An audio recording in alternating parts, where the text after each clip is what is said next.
अपना protocol follow होगा और वो प्रोटोकॉल ऐसा होगा कि मैं आप लोगों को 10 से 15 मिनट का एक कंटिन्यू जो है वो सेशन दूंगा, मैं आप लोगों को क्लास लूंगा, उसके बाद में मैं आप लोगों का डाउट क्लियर करूंगा। और अगर आप लोग जरा ध्यान से सुनोगे ना तो बेसिकली आपका डाउट क्लियर करने का भी कोई प्रॉब्लम नहीं होगा, बहुत इजीली आप जो है वो आराम से पढ़ सकते हो। तो कोई कमेंट नहीं करेगा, आप सिर्फ मेरा एक्सप्लेनेशन सुनो, everything I will go and I will explain you in detail, don't worry about. कल का लेक्चर भूल जाओ, आज से फोकस करो।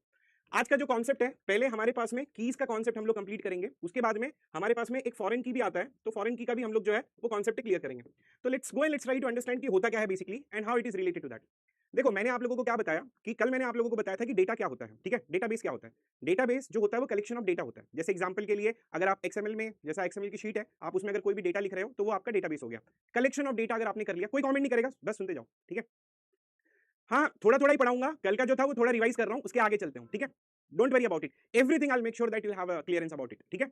तो देखो डेटाबेस मैंने कल आप लोगों को बताया था कि बेसिकली डेटाबेस होता क्या है। जैसे आप लोग वर्ड में अगर कुछ भी स्टोर कर लो, जैसे अगर आप कहीं ट्रिप पे जा रहे हो तो आप फिर अपने दोस्तों के नाम लिख दिए, अब उस दोस्तों के नाम लिख दिए कि भाई कितने कितना पैसा दिया है, कौन कौन सी ट्रेन से जा रहे हो, तो जो भी आप ये डेटा मेंटेन करते हो इसको हम लोग क्या कहते हैं, डेटाबेस कहते हैं। अब बात ये होती है कि हमारे पास में दो तरीके से हम डेटाबेस को मेंटेन कर सकते हैं। एक होता है हमारे पास में फ्लैट फाइल सिस्टम होता है, जो नॉर्मल आप वर्ड फाइल में लिखते हो या एक्सएमएल फाइल में लिखते हो, उसको हम लोग फ्लैट फाइल सिस्टम कहते हैं। और दूसरा जो होता है जिसको हम लोग डीबीएमएस कहते हैं। तो डीबीएमएस क्या होता है, एक सॉफ्टवेयर होता है जो हेल्प करता है, जो इंटरफेस होता है यूजर और डेटाबेस के बीच में, ठीक है। अब फ्लैट फाइल सिस्टम में क्या होता है, यूजर ही डायरेक्टली डेटाबेस से बात करता है, लेकिन डीबीएमएस में क्या होता है, यहां पर यूजर और डेटाबेस के बीच में एक आपके पास में सॉफ्टवेयर आ जाता है। तो जब अगर मैं आपको फ्लैट फाइल सिस्टम बोलूं तो आप ये समझो कि आप अपना कोई भी डेटा जो है वो वर्ड में लिख रहे हो, और जब मैं आपको डीबीएमएस के बारे में बोलूं तो आप ये मान के चलो कि ये एक इंटरफेस है जो यूजर और सॉफ्टवेयर सॉरी यूजर और डेटाबेस के बीच में इंटरफेस का काम कर रहा है, ठीक है। अब प्रॉब्लम क्या हो रही है, मैं थोड़ा सा ही रिवाइज कर रहा हूं कल का, ठीक है, जो बच्चे को पता है, एक्चुअली आता नहीं है गेट एग्जामिनेशन में flat file system versus DBMS, but थोड़ा सा मेरे को जानकारी देना जरूरी है, एक मोटिवेशन बनाना जरूरी है। कल का छोड़ दो, अब इसे कॉन्सेप्ट पे फोकस करो, ठीक है। अब मेरा पॉइंट ये है कि समझो अगर मेरे पास में, ठीक है, यहां पर अगर मैं नॉर्मल फ्लैट फाइल सिस्टम के बारे में बात करता हूं, ठीक है, सुनते जाना, बस थोड़ा सा वक्त देना मेरे को, एक फ्रीक्वेंसी मैच हो जाएगी तो सब कुछ हो जाएगा। ये हमारा फ्लैट फाइल सिस्टम है, यहां पर हमारे पास में क्या होता है, यूजर होता है, और ये क्या करता है कि डेटाबेस से डायरेक्टली कांटेक्ट करता है। जैसे एग्जांपल के लिए मैंने आपको बताया कि आप normal flat file system use कर रहे हो, आप वर्ड में अपना डेटा स्टोर कर रहे हो, ठीक है, आप एक्सएमएल में अपना डेटा स्टोर कर रहे हो, आप स्प्रेडशीट में अपना डेटा मेंटेन कर रहे हो, तो यूजर क्या करता है, डायरेक्टली डेटाबेस से बात करता है। यहां पर क्या होता है, यहां पर एक यूजर है, ठीक है, और बीच में उसके पास में एक इंटरफेस आ जाता है जिसको हम लोग डीबीएमएस कहते हैं, और एक्चुअल डेटाबेस आपका यहां पर होता है। ये गेट में इससे कोई भी क्वेश्चन नहीं आएगा, बट स्टिल मैं आप लोगों को डिफरेंशिएट कर देता हूं। अब प्रॉब्लम क्या होती है, यहां पर यूजर जो है वो अगर डेटाबेस से बात कर रहा है तो यूजर को पता होना चाहिए कि स्ट्रक्चर क्या होता है फाइल का, डेटा फॉर्मेट क्या होता है, मतलब उसको ये पता रहता है कि वर्ड फाइल में वो डेटा स्टोर कर रहा है या नहीं कर रहा है, या एक्सएमएल फाइल में वो डेटा स्टोर कर रहा है नहीं कर रहा है। यहां पर क्या होता है, यूजर जो है वो डीबीएमएस के थ्रू सॉल्व करता है, डीबीएमएस के थ्रू एग्जीक्यूट करता है, तो ये एक्चुअल किस फॉर्मेट में स्टोर होता है, यूजर को कोई इससे लेना देना नहीं होता है। तो यहां पर जो है पहला पॉइंट मैंने कल आपको बताया था कि ये क्या करता है, ये डेटा इंडिपेंडेंसी मेंटेन करता है, ठीक है। तो इसमें जो होता है वो डेटा आपका इंडिपेंडेंट होता है, लेकिन यहां पर क्या होता है कि डेटा का format user needs to know, मेरे को थोड़ा सा टाइम देना, यूजर, मैं फिर से एक बार रिवाइज कर लूंगा क्योंकि बहुत सारे बच्चों के मैसेजेस आए थे कि कल का उन्होंने क्लास नहीं देखा था, उनको लगा था कि यूट्यूब पे है, तो वो आज आए हैं स्पेशली, तो उनके लिए भी थोड़ा सा रिवाइज कर दूंगा, आप लोगों के लिए भी थोड़ा सा रिवाइज हो जाएगा, ठीक है। हाँ, मैं बता रहा हूँ, आर्या भाई नमस्कार, ठीक है।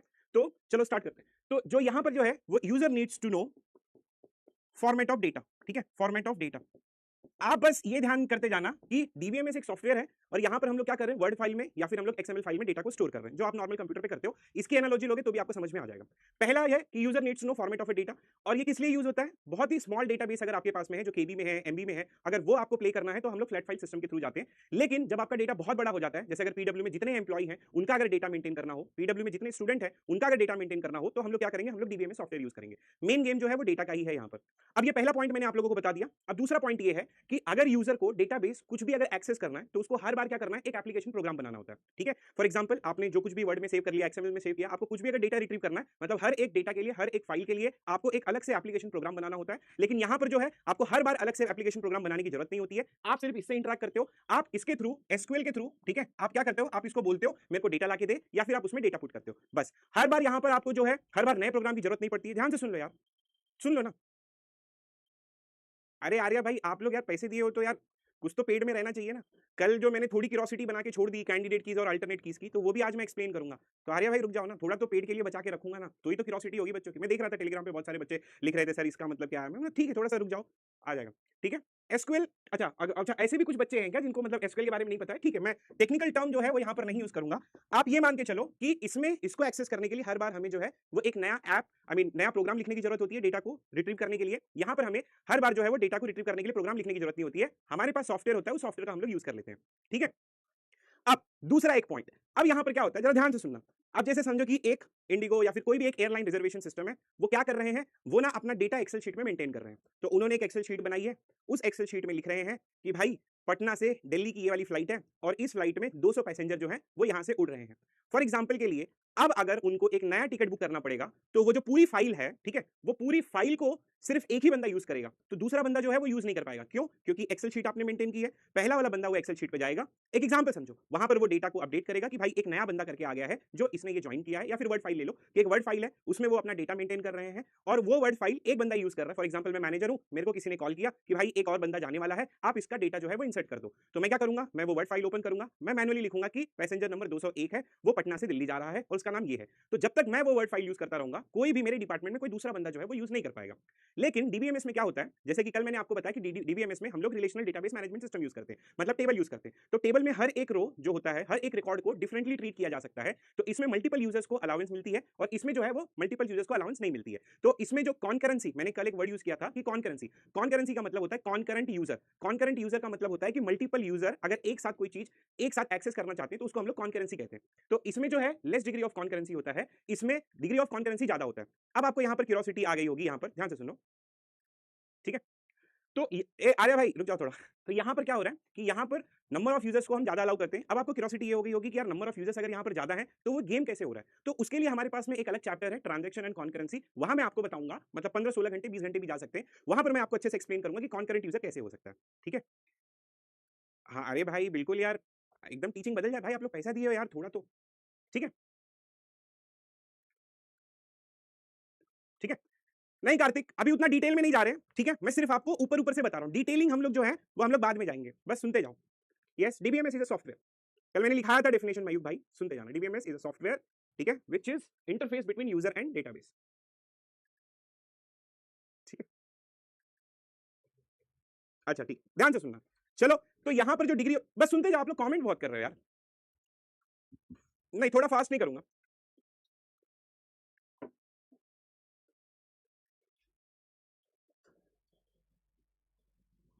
ठीक है, सुनना, मेरे को 2-3 मिनट और देना, मैं कीज के ऊपर जा रहा हूं। ठीक है, ठीक है, 2 मिनट, अरे मेरे भाई प्लीज रिक्वेस्ट है, थोड़ा कमेंट मत करो। मैं बोलूंगा जब दिल बनाने के लिए तब कमेंट करना। ध्यान से सुनो, कल वाला यूट्यूब वाला काम मत करो कि मैं फिर चैट ना देखूं और पढ़ाते रहूं। थोड़ा सा बस पेशेंस रखो, मैं सब एक्सप्लेन करूंगा। ठीक है, तो इसमें जो कॉन्करेंसी होती है, इसमें लेस डिग्री ऑफ कॉन्करेंसी होती है। इसका मतलब ये होता है कि जो मल्टीपल यूजर्स होते हैं वो इसमें जो है वो कम होते हैं और इसमें हमारे पास ज्यादा होते हैं। अब दूसरा, फॉर एग्जाम्पल के लिए समझो कि यहां पर फ्लैट फाइल सिस्टम में आपके पास में एक ही फाइल है, ठीक है।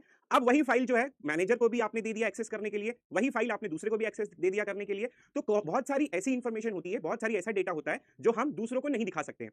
फॉर एग्जाम्पल के लिए समझो कि अगर मैं फिजिक्स वाले का एग्जाम्पल लेता हूं तो यहाँ पे एम्प्लॉय का भी इंफॉर्मेशन समझो एक डॉक फाइल में मेंटेन किया है, स्टूडेंट का भी इंफॉर्मेशन डॉक फाइल में मेंटेन किया है। अब अगर समझो मुझे जो है वो स्टूडेंट की इंफॉर्मेशन चाहिए, बस मैं इतना जानना चाहता हूं कि ये वाला जो स्टूडेंट है वो कौन से बैच में इनरोल है, ताकि मैं उसको अपना सब्जेक्ट पढ़ा सकूं। लेकिन अगर मैं फिजिक्स वाले से ये चीज मांगूंगा तो फिजिक्स वाला क्या करेंगे, वो मेरे को स्टूडेंट का नाम, स्टूडेंट का आईडी और कौन सा उसने कोर्स लिया या कौन सा बैच लिया, सिर्फ मुझे इतना पता होना चाहिए। लेकिन फ्लैट फाइल सिस्टम में क्या है, आपने ओपन किया, आपको सब कुछ दिख गया। यहां पर आपको स्टूडेंट का नाम दिख गया, स्टूडेंट का बैच दिख गया, और वो कहां पे रहता है एड्रेस दिख गया, फोन नंबर दिख गया, कितना फीस लिया है उसने दिया है, वो सारी चीज दिख गई है। तो यहां पर जो सिक्योरिटी है वो बहुत कम है, लेकिन डेटाबेस मैनेजमेंट सॉफ्टवेयर क्या करता है, ये उन लोगों को उतना ही दिखाता है जितनी उसकी जरूरत पड़ती है। तो कुल मिला के what we can say that, ठीक है, what we can say that कि DBMS is robust and it is more secure as compared to flat file system। ये कल मैंने आप लोगों को एक्सप्लेन किया था। इसमें डेटा रिडेंडेंसी ज्यादा होती है, इसमें डेटा रिडेंडेंसी हम लोग कम करते हैं। तो ये था मैं कल का थोड़ा बहुत आप लोगों को कॉन्सेप्ट बता। फिर उसके बाद में क्या बोला मैंने, ठीक है, नाउ ट्राई टू अंडरस्टैंड। फिर उसके बाद में हमने क्या बोला कि अब हम लोग DBMS सॉफ्टवेयर की तरफ जा रहे हैं, अब हम लोगों को डेटाबेस मैनेजमेंट सिस्टम पढ़ना है। बट अगर डेटाबेस मैनेजमेंट सिस्टम पढ़ना है तो अब प्रॉब्लम क्या हुई कि हर एक कंपनी अपना अलग अलग जो है वो DBMS सॉफ्टवेयर बनाने लगी। कोई कंपनी बोलती है कि भाई मैं ये मॉडल से जाऊंगा, कोई कंपनी बोलती है मैं दूसरा अपने DBMS ही यूज करूंगा, सारे प्रिंसिपल यूज करूंगा, लेकिन मेरा फॉर्मेट अलग होगा। तब यहां पर जो रोल प्ले करते हैं वो डॉक्टर EF कोड आपके रोल प्ले करते हैं। तो कॉर्ड ने 12 तरीके के रूल दिए हैं, 12 तरीके के कंस्ट्रेंट दिए हैं, जिनको हम लोग इंटीग्रिटी कंस्ट्रेंट कहते हैं। तो उन्होंने पहला रूल आपका ये बनाया कि आप चाहे किसी भी चीज में कैसा भी आप DBMS का सॉफ्टवेयर बनाओ, फॉर एग्जांपल चाहे IBM बना रहा है, चाहे ओरेकल बना रहा है, चाहे माइक्रोसॉफ्ट बना रहा है, चाहे आप कोई भी कंपनी किसी भी तरीके का डेटाबेस यूज करे, उसका एक रीजन ये होना चाहिए कि आपका डेटा जो होगा वो टैबुलर फॉर्मेट में होगा। फिर मैंने कल आपको टेबल बना के दिखाया था। अब टैबुलर फॉर्मेट में होगा, टैबुलर फॉर्मेट का मतलब है कि आपको रो यूज करना है और आपको कॉलम यूज करना है, ये पहला रूल है आपका। तो कॉलम को हम लोग क्या कहते हैं, एट्रीब्यूट्स कहते हैं या तो फील्ड कहते हैं। हम लोग रो को क्या कहते हैं, हम लोग रो कहते हैं या तो टपल कहते हैं या तो हम रिकॉर्ड्स कहते हैं। अब ये पहला रूल है कि सारा जो डेटा होगा वो आपका किसके फॉर्मेट में होगा, सिंपल सा फॉर्मेट है कि आपको टेबल के फॉर्मेट में आएगा। फिर आपका रूल नंबर 2 आया कि एक रो दूसरे रो से डिफरेंट होना चाहिए। अब मैं यहां से स्टार्ट करता हूं, ठीक है, ध्यान से सुनना। ठीक है, चलो अब ये कल का थोड़ा सा रिवीजन था, अब मैं यहाँ पे वापस जा रहा हूँ पढ़ाने के लिए, कैंडिडेट की से स्टार्ट कर रहा हूँ और वो सारा चीज मैं कवर करूंगा, लेकिन कल से मैं आप लोगों को ज्यादा जो है इसमें I make you to understand more into this, ठीक है। अब जैसे क्या हो गया, पहला मैंने रूल बताया कि आपको जो रूल नंबर 1 है ये आपका, कि आपका जो टेबल होना चाहिए, मतलब जितना भी डेटा होना चाहिए, that it has to be in a different format, I mean in a table format. For example के लिए समझो, अगर मेरे पास में ये टेबल है, मैंने यहाँ पर कॉलम ए लिख दिया है, मैंने यहाँ पर कॉलम बी लिख दिया है। फॉर एग्जांपल के लिए मैंने A1 लिख दिया है, फॉर एग्जांपल के लिए मैंने A2 लिख दिया है, इसका आंसर मैंने 10 लिखा है, इसका मैंने 20 लिखा है। तो अब यहाँ पर रूल नंबर 2 बनता है, ठीक है। रूल नंबर 2 ध्यान से सुनना, रूल नंबर 2 क्या कहता है कि हर एक रिकॉर्ड दूसरे रिकॉर्ड से अलग होना चाहिए, मतलब each record should be different. अब ऐसा किया क्यों गया? एक्चुअल में अगर आप देखोगे, ध्यान से सुनो यार, तुम लोग सुन ही नहीं रहे हो। अरे भाई बहुत स्लो नहीं है, अभी मैं और भी डिटेल में जा रहा हूं, रुक तो जाओ।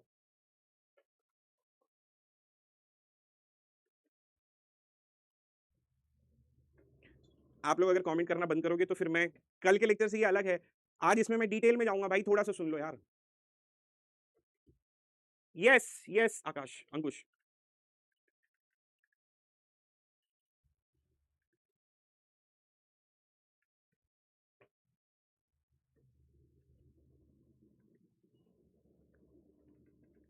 देखो कैसा है ना कि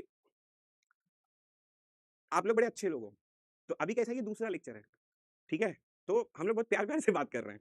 चौथा पांचवा लेक्चर होगा ना, तब आप मेरा बाबा वाला रूप देखोगे, ठीक है। तो ठीक है, कोई बात नहीं। अब कैसा है ना कि आप लोग जो है वो नया है, तो फिर डाउट होता है, बहुत सारा डाउट होता है कि सर ऐसा नहीं होगा तो ऐसा कर देंगे तो क्या होगा, ऐसा नहीं होगा तो ऐसा कर देंगे तो क्या होगा। कोई बात नहीं, चलो चलते हैं, पढ़ने की कोशिश करते हैं, ठीक है।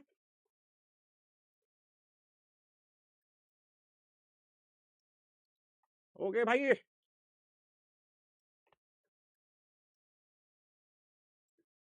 चलो आप लोग बहुत अच्छे लोग यार, चलो ठीक है। ओके देखो, I know how to handle this, बस थोड़ा सा मेरे को प्यार आ रहा है, आप लोग नए नए क्लास में आए हो तो इसलिए। Rule number, now I am starting seriously, please everyone listen, ठीक है, नहीं तो फिर बीच बीच में मिस होगा, आपका ही मिस होगा, या फिर क्या होगा कि रिपीट मेरे को बहुत ज्यादा करना पड़ेगा, ठीक है, और वो एक्चुअली हो ही रहा है, ठीक है। Now please listen carefully. पहला मैंने रूल नंबर ये बताया है कि आपका, everyone listen otherwise I will increase my speed, ठीक है। पहला मैंने आपको रूल नंबर ये बताया है कि आपका जो डेटा स्टोर होगा वो टेबुलर फॉर्मेट में होगा, जहां पर हम लोग रो यूज करेंगे और जहां पर हम लोग जो है वो कॉलम यूज करेंगे। फिर उसके बाद में रूल नंबर 2 आ रहा है कि हर एक रिकॉर्ड दूसरे रिकॉर्ड से डिफरेंशिएट होना चाहिए, ठीक है। तो ये रूल नंबर 2 क्या है कि each record will be differentiation then the other records, each record must be unique, another way of writing it कि ईच रिकॉर्ड, ठीक है, each record must be unique, must be unique, ये आपका rule number 2 हो गया। अच्छा, अब अगर आपको कंफ्यूजन हो रही है कि सर रिकॉर्ड का मतलब क्या होता है, तो आप ये मान के चलो कि हर एक रो जो होना चाहिए वो यूनिक होना चाहिए। मतलब अगर मैं A1 10 ले लूं और A2 20 ले लूं, तो ये हर एक रिकॉर्ड क्या होना चाहिए, यूनिक होना चाहिए। एक्चुअल में अगर आप देखोगे तो ये जो डीबीएमएस है, जिसको हम लोग आरडीबीएमएस कहते हैं, इसको अगर हम लोग रूट लेवल पे लेके जाएं तो ये पूरा कॉन्सेप्ट जो है ना वो सेट थ्योरी का निकल के आता है कि आपके पास में एक सेट है, उसमें आपके पास में जो पहला एलिमेंट लिखा है वो A1 10 लिखा हुआ है और दूसरा जो एलिमेंट लिखा हुआ है वो A2 और 20 लिखा हुआ है। अब अगर मैं बोलूं कि क्या सेट में हम लोग रिपीटेशंस अलाउ कर सकते हैं क्या, नहीं, सेट का पहला नियम यही है कि सेट में हम लोग रिपीटेशंस नहीं अलाउ कर सकते हैं। तो कहने का मतलब है कि अगर मैं A1 10 लिख दूं और A2 20 लिख दूं और वापस से मैं A1 और 10 लिख दूं, तो ये चीज अलाउ नहीं करेगा। अब ये कौन गारंटी लेगा कि ये चीज अलाउ नहीं करेगा, तो उसके लिए हमारे पास में कॉन्सेप्ट आता है जिसको हम लोग क्या कहते हैं, कैंडिडेट की, ठीक है। तो कैंडिडेट की बना किस लिए पता है, कैंडिडेट की आपका बना जो है वो हर एक रिकॉर्ड को दूसरे रिकॉर्ड से डिफरेंशिएट करने के लिए बना है। अब इसकी डेफिनेशन देखना, कल की डेफिनेशन और आज की डेफिनेशन में बहुत फर्क होगा, ध्यान से सुनना।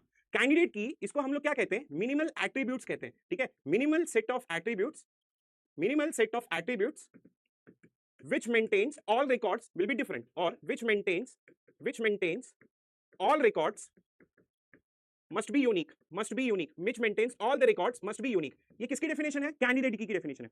कैंडिडेट की डेफिनेशन में क्या कहता है, ठीक है, ध्यान से सुनो। कैंडिडेट की डेफिनेशन में यहां पर अगर आप देखोगे तो आपको 2 पॉइंट निकल के आते हैं, ठीक है, एवरीवन लिसन केयरफुली। यहां पर ना आपको 2 पॉइंट निकल के आते हैं,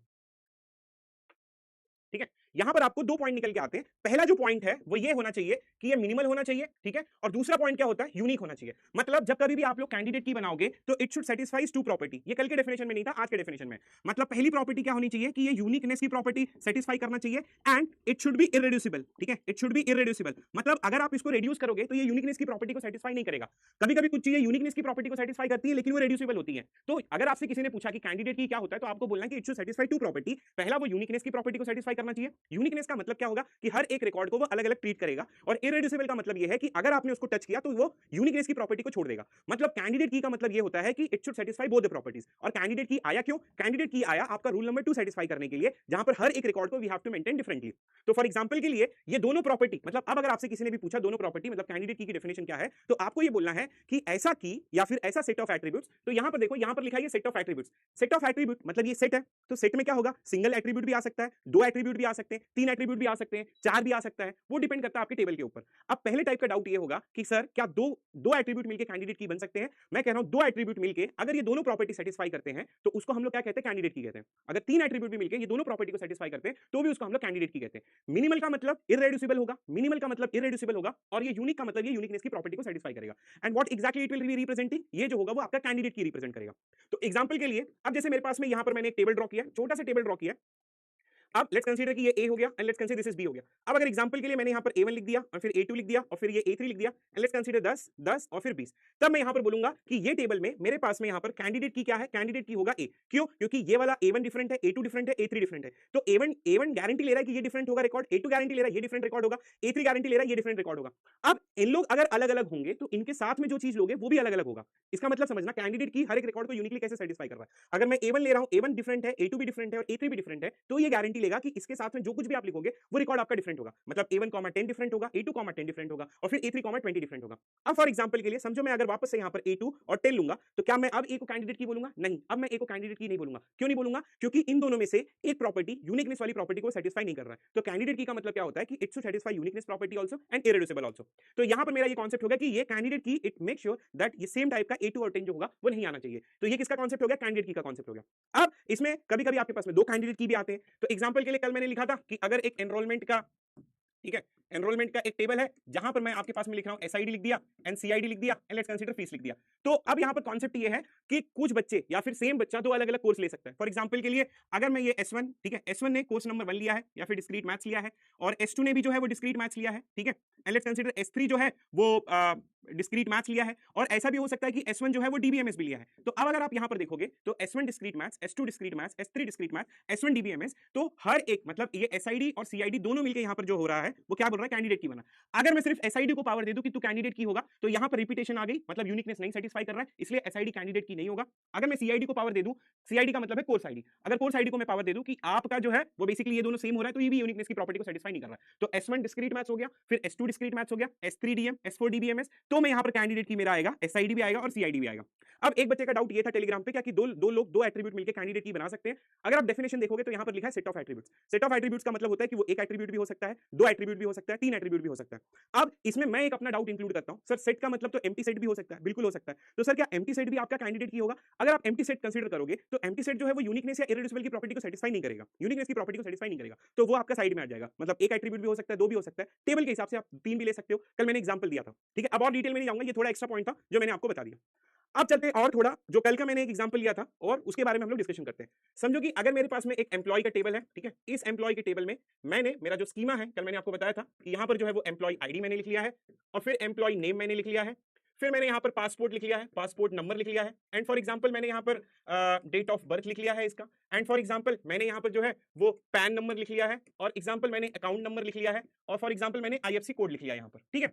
अब अगर आप देखोगे तो यहाँ पर जो कैंडिडेट कीज आपका बन के आ रहा था वो जो है वो एम्प्लॉय आईडी था, फिर कैंडिडेट कीज आपका जो है वो पासपोर्ट नंबर भी है, ठीक है, पासपोर्ट नंबर भी है, फिर जो है पैन नंबर भी है आपका, क्योंकि पासपोर्ट भी यूनिकली डिफाइन करेगा, पैन नंबर भी यूनिकली डिफाइन करेगा। अब कल कुछ बच्चे डाउट बोल रहे थे कि सर अकाउंट नंबर सिर्फ और सिर्फ अकाउंट नंबर आपका यूनिकली रिप्रेजेंट करेगा। नहीं, ऐसा नहीं हो सकता है। कभी कभी क्या होता है कि जैसे अब मैं अगर बोलूं कि ये एसबीआई का, ठीक है, एक ब्रांच है और ये आईसीआईसी का दूसरा ब्रांच है, तो कभी कभी इनके अकाउंट नंबर सेम हो सकते हैं, इट जस्ट अ डिजिट, ठीक है, 8 number digit, 10 number digit, 9 number digit, तो अकाउंट नंबर के साथ में आईएफएससी कोड, ये दोनों यूनिक बनाते हैं, ठीक है। आपको अगर जब भी पैसा ट्रांसफर करना होता है तो आप यूजुअली क्या करते हो, आप जो है वो अकाउंट नंबर के साथ में आईएफएससी लेते हो। सिर्फ अगर आप अकाउंट नंबर दोगे तो यू कांट लोकेट, यूनिकली नहीं डिटरमाइन कर पाएगा। तो उसके हिसाब से हमारे पास में एक और कैंडिडेट की निकल के आया है और इसको हम लोग क्या कहते हैं, अकाउंट नंबर और उसके साथ में आपका आईएफएससी कोड। तो these all are the multiple candidate keys. अब इसमें से out of one of the candidate keys we are choosing one of them and that we will make as a primary key। तो अब हमारे पास में पहला जो कॉन्सेप्ट आता है प्राइमरी की का, तो प्राइमरी की हमारे पास में क्या है कि हम लोगों ने ये एम्प्लॉय आईडी ले लिया है। अब अगर किसी ने बोला कि प्राइमरी की क्या होता है, तो वो कैंडिडेट की ही होता है, लेकिन कैंडिडेट की के साथ में एक एक्स्ट्रा और चीज आ जाती है जिसको वो बोलते हैं कि it should not be allowing the null values. अब कॉन्सेप्ट ये निकल के आता है कि भाई नल वैल्यू क्या है। तो अब नल वैल्यू कभी कभी जब आप डेटा पुट करते हो तो उसमें अगर कहीं पर भी आपको कुछ अननोन वैल्यूज मिल गई या तो अनएग्जिस्टेड वैल्यू मिल गई, अगर अनएग्जिस्टेड वैल्यू मिल गई तो या तो अननोन या तो अनएग्जिस्टेड, तो उसमें हम लोग क्या लिखते हैं, नल लिखते हैं।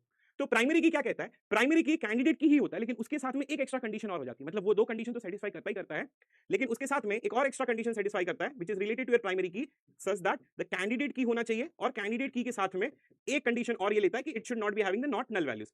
तो अगर सारे कैंडिडेट कीज में से आपने क्या किया, इसको प्राइमरी की बना दिया। प्राइमरी की usually represented by the line like this, ठीक है। कहीं पर भी स्कीमा में अगर नीचे लाइन लिखा है तो उसका मतलब वो प्राइमरी की हो गया। और बाकी के जो बच्चे की होते हैं उसको हम लोग क्या कहते हैं, उसको हम लोग ऑल्टरनेट कीज कहते हैं। क्या कहते हैं उसको हम लोग ऑल्टरनेट कीज कहते हैं। अब ये दोनों में फर्क क्या होता है, पहला मेजर फर्क ये होता है कि primary key it does not allows the null values, alternate key क्या कहता है, it allows the null values, ठीक है, it allows null values, it allows null values. अब यहां पर ऑल्टरनेट का मैं आपको बताता हूं। देखो आपने जो कुछ भी पढ़ा होगा ऑल्टरनेट के बारे में कि ऑल्टरनेट नल वैल्यूज अलाउ करता है या नहीं करता है, आपने जो कुछ भी पढ़ा है, मैं अब आप उसको पूरा प्रॉपर एक्सप्लेनेशन दे रहा हूं। थियरी के हिसाब से जाएंगे तो ऑल्टरनेट की क्या होता है, कैंडिडेट की होता है, ठीक है। ऑल्टरनेट भी कैंडिडेट की होता है, प्राइमरी की भी कैंडिडेट की होता है। तो जिन कैंडिडेट कीज को हम लोग प्राइमरी की नहीं चूज करते, मतलब except primary key, all candidate keys are alternate keys. Candidate keys आपका यूनिक होगा। अगर कैंडिडेट कीज यूनिक होगा और अगर आप नल वैल्यू अलाउ कर रहे हो, ठीक है, तो आप डिफरेंशिएट कैसे करोगे, तो ये प्रॉब्लम फंस गया।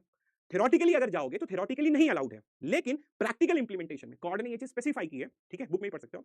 तो अगर आप प्रैक्टिकल थ्योरेटिकली जाओगे तो theoretically it is not allowed, but on the practical purpose sometimes there is a situation जहां पर you have to allow the null values. अच्छा, इसका who taking care about this constraint, इस कंडीशन का कौन constraint consider करता है, it is given into the creation of the table. जब भी आप टेबल को क्रिएट करते हो with the help of SQL, there you can try to find it out कि ऑल्टरनेट कीज को कैसे स्पेसिफाई करते हैं। कल तो ये चीज मैंने नहीं डिस्कस की थी, लेकिन आज ये चीज मैं डिस्कस करूंगा।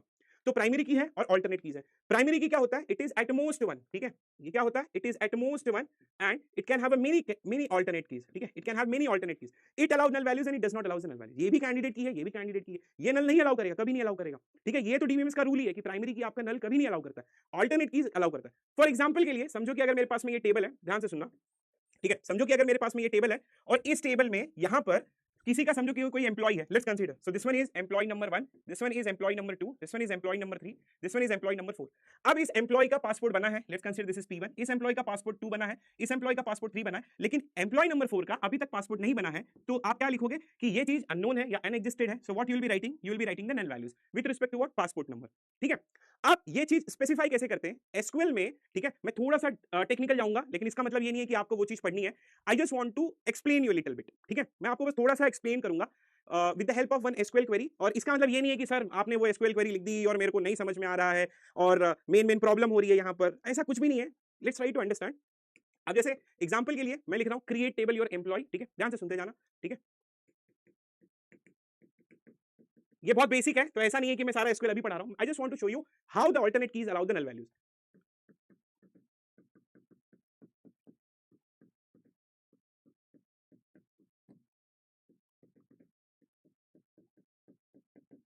ठीक है, प्राइमरी की मैंने यहाँ पर स्पेसिफाई कर दी, ठीक है, एम्प्लॉय आईडी, फिर मैंने एम्प्लॉय नेम लिख दिया, ठीक है, फॉर एग्जांपल के लिए, ठीक है, फिर मैंने यहाँ पर पासपोर्ट नंबर लिख दिया फॉर एग्जांपल के लिए, सिंपल सा, ठीक है। अब मैं क्या कर रहा हूँ, पासपोर्ट जो है पासपोर्ट नंबर है, अब इसके आगे मैं यहाँ पर लिख रहा हूँ यूनिक। तो यूनिक इज बेसिकली रिप्रेजेंटेशन जो हम लोग ऑल्टरनेट कीज के लिए यूज करते हैं। कहीं पर भी अगर आप एसक्यूएल के क्वेरी में अगर आप यूनिक देखोगे तो यूनिक विल स्पेसिफाई कि इसका मतलब है कि पासपोर्ट नंबर आपका क्या है, यहाँ पर यूनिक है। अगर आप नॉर्मली यूनिक लिख रहे हो कि यूनिक, तो इसमें आप नल वैल्यूज अलाउ कर सकते हो। फॉर एग्जांपल के लिए अगर मैं पैन नंबर लिख रहा हूं, ठीक है, पैन नंबर लिख रहा हूं और इस पैन नंबर में एक एग्जांपल या फिर, ठीक है, ये अभी डेटा टाइप और इस सब में डिटेल में मत जाना, बस मेरे को नल और नॉट नल उसके ऊपर फोकस करना है। Unique and not null. अब अगर मैंने ये चीज लिख दी यूनिक एंड नॉट नल, तब ये क्या करेगा, अब पैन नंबर में नल वैल्यूज नहीं अलाउ करेगा। सो जिन बच्चों को ये डिफरेंट जो मेन प्रॉब्लम थी कि क्या सर ऑल्टरनेट कीज आपका नल वैल्यूज अलाउ करेगा नहीं अलाउ करेगा, तो उन बच्चों के लिए है कि अगर आपने यूनिक लिखा तो ये क्या स्पेसिफाई करेगा कि ये आपका पासपोर्ट नंबर जो है वो बेसिकली रिप्रेजेंट कर रहा है, ठीक है। जो ऑल्टरनेट कीज है इसमें नल वैल्यूज अलाउ होगा, लेकिन अगर पैन नंबर में आपने, ठीक है, डेटा टाइप पे अभी मत जाना, ठीक है, वो मेरा कंसर्न नहीं है, यूनिक लिखा and then if you are writing not null, तो ये क्या करेगा, अब ये नल वैल्यूज अलाउ नहीं करेगा, ठीक है। तो यू हैव टू स्पेसिफाई कि कहां पे नल वैल्यूज असाइन करना है, कहां पे नहीं असाइन करना है। और फिर और है account number and IFC both will also become the alternate keys. So unique is basically representation जो कि ऑल्टरनेट कीज के लिए हमारे पास में यूज होता है, ठीक है। तो ये था कॉन्सेप्ट आपका ऑल्टरनेट कीज का। अब ये तो आपको मैंने एक्स्ट्रा पढ़ाया, अब उसके बाद में हम लोग चलते हैं कि हमारे पास में सुपर कीज का कॉन्सेप्ट आता है, ठीक है। और फिर मैं कल के ऊपर कॉन्सेप्ट के ऊपर चले जाऊंगा and then will solve the question. Super keys हमारे पास में क्या करता है, सुपर कीज जो है सुपर कीज का डेफिनेशन जो है वो यहां से आता है, ठीक है। बेसिकली आपके पास में कि ये यूनिकनेस की प्रॉपर्टी को सेटिस्फाई करता है बट रेड्यूसिबल भी हो सकता है। That is the concept of the super की। सुपर की बेसिकली यूज किया जाता है डेटाबेस डिजाइन के टाइम पे, क्योंकि आपके दिमाग में ये क्वेश्चन होगा कि अगर सर कैंडिडेट कीज आया है, प्राइमरी की आया है, ऑल्टरनेट कीज आया है, तो सुपर कीज बेसिकली क्यों आ गया। सुपर कीज का मेन कॉन्सेप्ट हम लोग नॉर्मलाइजेशन में यूज करते हैं, डेटाबेस डिजाइन में यूज करते हैं, तो हम लोग तब के लिए रहने देते हैं, लेकिन फिलहाल के लिए इट इज अ कैंडिडेट की, ठीक है। कैंडिडेट कीज और उसके साथ में अगर आप एक्स्ट्रा कुछ भी लिखते हो, ठीक है, that will become the super keys. अगर मेरे पास में एक टेबल है जिसमें मेरे पास में 3 स्कीमा है ए बी सी, और अगर मैं कैंडिडेट की फॉर एग्जांपल के लिए ए ले लेता हूं, तो ये ए के साथ में मैं, अब ये ए मेरा कैंडिडेट की है, इस ए के साथ में अगर मैं एक्स्ट्रा कुछ भी लिख के आता हूं तो वो मेरा सुपर की हो जाएगा। अब कहने का मतलब है कि अगर मैंने बीसी लिख दिया, ठीक है, तो अब बीसी में फॉर एग्जांपल अगर बीसी भी एब्सेंट है, जीरो का मतलब एब्सेंट हो रहा है, बी और सी में अगर जीरो और जीरो आ सकता है, अगर मैं जीरो बी को 2 पॉसिबिलिटी दूं, या तो वो एब्सेंट होगा या तो वो प्रेजेंट होगा, सी को 2 पॉसिबिलिटी दूं, या तो वो एब्सेंट होगा तो या तो वो प्रेजेंट होगा। मतलब आप 2 तरीके से इसकी पॉसिबिलिटी लिख रहे हो और 2 तरीके से इसकी पॉसिबिलिटी लिख रहे हो। तो एक पॉसिबिलिटी तो ये है कि दोनों के दोनों एब्सेंट है, and what it will be representing, it will be representing 5। अब अगर इसमें से सिर्फ बी प्रेजेंट है, सी एब्सेंट है, तो it is representing the B. अब अगर इसमें से सिर्फ सी प्रेजेंट है तो इट इज रिप्रेजेंटिंग सी। अब अगर इसमें से बी और सी दोनों प्रेजेंट है, then it will be representing B C. तो अब अगर ए के साथ में मैं कुछ भी लेता हूं, 5 अगर लूंगा तो A, this is also will become the super key, this one will also become the super key, this one will also become the super key, this one will also become the super key. कहने का मतलब ये है कि super की reducible होता है, मतलब इसको रिड्यूस करोगे ये यूनिकली डिफाइन करेगा, इसको रिड्यूस करोगे ये यूनिकली डिफाइन करेगा, इसको रिड्यूस करोगे ये यूनिकली डिफाइन करेगा। लेकिन अगर ऐसा सुपर की जिसको आप रिड्यूस नहीं कर सकते हो, इरिड्यूसिबल हो जाता है, तो उसको हम लोग कैंडिडेट की कहते हैं। कहने का मतलब है कि हर एक कैंडिडेट की आपका सुपर की होगा, मतलब हर एक कैंडिडेट की, ये भी ये भी ये भी ये भी, ठीक है, हर एक कैंडिडेट की, I mean this one is a super की बट एवरी सुपर की need not be the candidate की। ये आपका कॉन्सेप्ट है जो हम लोग सबसेट के कॉन्सेप्ट के हिसाब से लेके चलते हैं। तो अब इसके बाद में अगर मैंने एक लिया तो आपको कुछ नहीं करना है, आपको बस टेबल देखना है। आपने ये टेबल देखा, ये ए हो गया, ये बी हो गया और ये सी हो गया, आपके पास में ए हो गया। अब अगर मैं बोलूं कि total number of super keys आप कितना बना सकते हो, तो आपको बस ये देखना है, इसको हाइड करना है और फिर आपको ये लिखना है कि इसके कितने सुपरसेट बन सकते हैं, and then you write 2 power 2 and your answer will become 4। फिर मैंने कल एक दूसरा एग्जांपल दिया था कि अगर समझो मेरे पास में एक टेबल है R, and then if I am writing A B C and D, जहां पर मैं अगर एक की मेरा जो है वो ए है और दूसरा कैंडिडेट की ए बी है, तो अब अगर आप ये ए बी सी और डी में अगर आप ए को हाइड करते हो तो इनसे कितने सुपर कीज बनेंगे, 2 पावर 3, मतलब 3 एलिमेंट है, 3 एलिमेंट का सबसेट विल बिकम 2 पावर 3। अब अगर यहां पर मेरे पास में ये ए बी सी डी है, तो ए बी को मैं हाइड करूंगा तो ये कितना बन जाएगा मेरे पास में 2 पावर 2। बट ऐसे भी कैंडिडेट कीज बनेंगे, ठीक है। और another example I can take it, और इसको ही ले सकते हैं, ठीक है, सॉरी, अगर मैंने ए लिया है तो देन आई कैन राइट ली, और let's consider something like this, ठीक है। तो अगर मैंने AC लिया है फॉर एग्जांपल AC, तो इससे कितने बनेंगे, 2 पावर 2 बनेंगे। अगर मैंने BC लिया है, A हो गया, फिर B हो गया, फिर C हो गया, D हो गया, तो again it will also become 2 power 2। अब अगर इनका मैं इंटरसेक्शन निकालूंगा, then that I have to do the minus thing. तो इसके बेसिस पे आपका इस बार जो है वो एक गेट का क्वेश्चन आया था, ठीक है, ट्राई टू सॉल्व दिस, तब हम लोग आगे बढ़ेंगे। ये इस साल का ही है, समझ में आ गया अभी तक जितना भी मैंने पढ़ा, कोई डाउट नहीं है, क्लियर है? Is it clear everyone?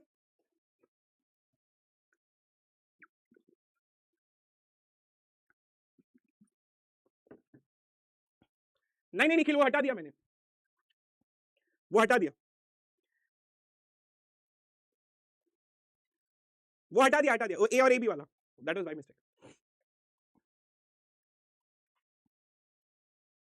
Super की देखो कुछ नहीं है, सुपर की भी यूनिकली रिप्रेजेंट करता है, ठीक है, सुपर की भी यूनिकली रिप्रेजेंट करता है कैंडिडेट की, ठीक है, और सुपर की, सुपर की क्या करता है, यूनिकली रिप्रेजेंटिंग, यूनिकली, ठीक है, यूनिकली रिप्रेजेंटिंग, यूनिकली रिप्रेजेंटिंग, ठीक है, records. This one is also uniquely representing records, representing the records.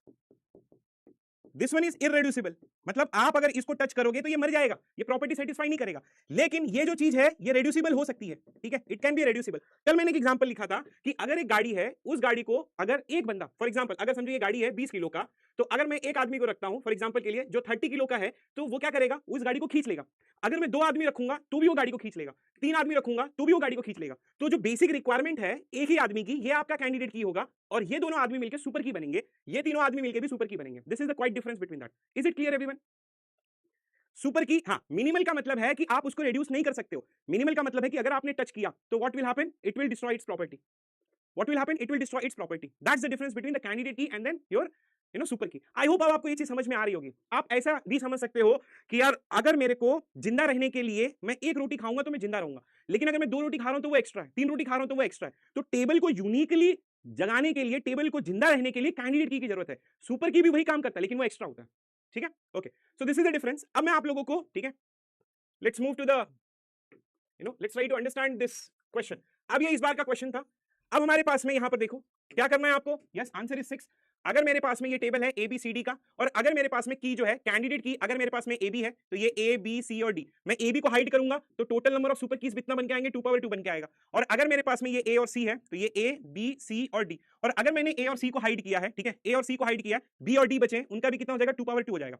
अब अगर मैं इनका इंटरसेक्शन लूंगा तो what I will be getting, I will be getting ABC. तो अब अगर एबीसी के हिसाब से ए बी सी डी, अब अगर इन तीनों को मैं हाइड करूंगा तो एक ही चीज बनेगा, and that will become 2 power 1। तो according to inclusion and exclusion what can I write it over here, ठीक है, what can I write it over here. तो अब ऐसे सुपर कीज के बारे में बात कर रहा हूं, अगर आपका की ए बी है तो total number of super keys जो होंगे वो 2 पावर 2 होंगे। अगर आपका की जो है वो एसी है तो total number of super keys will become 2 power 2। अब अगर आपका जो कैंडिडेट की अगर एबीसी है तो total number of super keys will become 2 power 1। So 2 power 2 plus 2 power 2 and then 2 power minus 1, so you will get 4 and then 4 and then minus 2, so your answer will become 6. So this is nothing but 6 as an answer. ठीक है, clear. अब मैं चलता हूं थोड़ा और भी इसको डिटेल में एक्सप्लेन करने की कोशिश करता हूं, तो everyone please try to understand. But अगर डिटेल में मुझे एक्सप्लेनेशन करना है, ठीक है, कल का जो क्वेश्चन है उसके बारे में भी हम लोग डिस्कशन कर लेते हैं, ठीक है,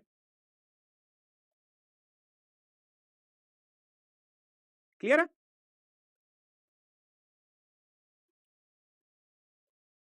डायरेक्ट भी कर सकते हो, कोई दिक्कत नहीं है,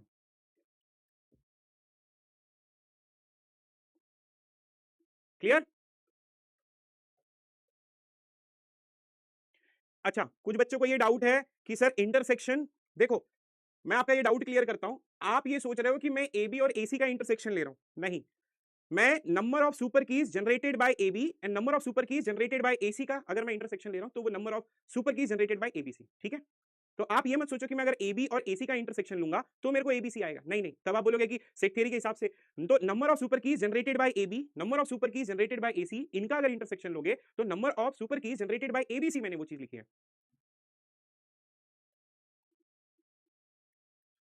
ठीक है। किसी को डाउट नहीं है, अगर डाउट नहीं है तो मैं फिर डिटेल में और जाता हूं, बताना मुझे। If you do not have a doubt then I will move to the detail. Irreducible का मतलब होता है कि आप उसको रेड्यूस नहीं कर सकते हो, आप उसको और भी बारीक नहीं कर सकते हो। अगर आपने उसको बारीक किया तो वो टेबल को डिफाइन नहीं कर पाएगा, वो रिकॉर्ड को यूनिकली रिप्रेजेंट नहीं कर पाएगा।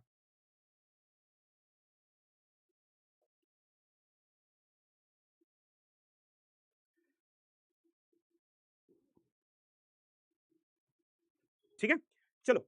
अब अगर देखो ये चीज आपको नहीं समझ में आएगी तो फिर मैं आगे वाला जो बोलूंगा वो भी प्रॉब्लम क्रिएट करेगा।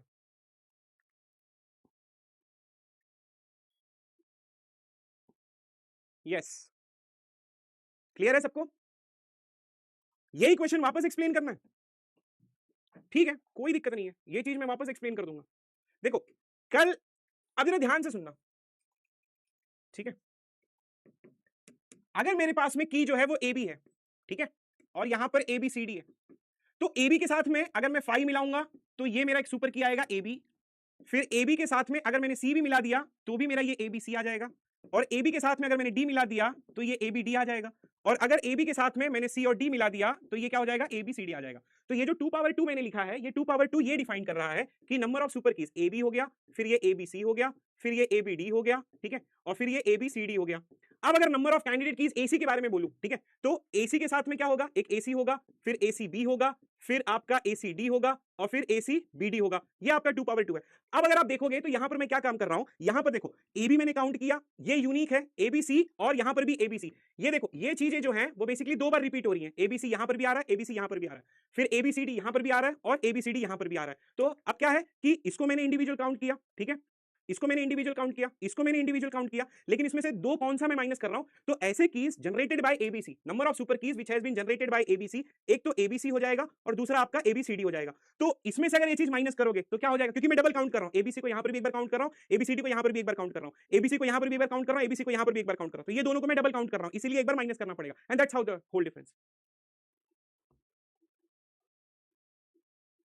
मिनिमल का मतलब ये होता है कि आप उसको ब्रेक नहीं कर सकते, ठीक है, धीरे धीरे मैं बताते चलूंगा, आप उसको ब्रेक नहीं कर सकते, that's the concept of minimal, ठीक है, that's the concept of minimal.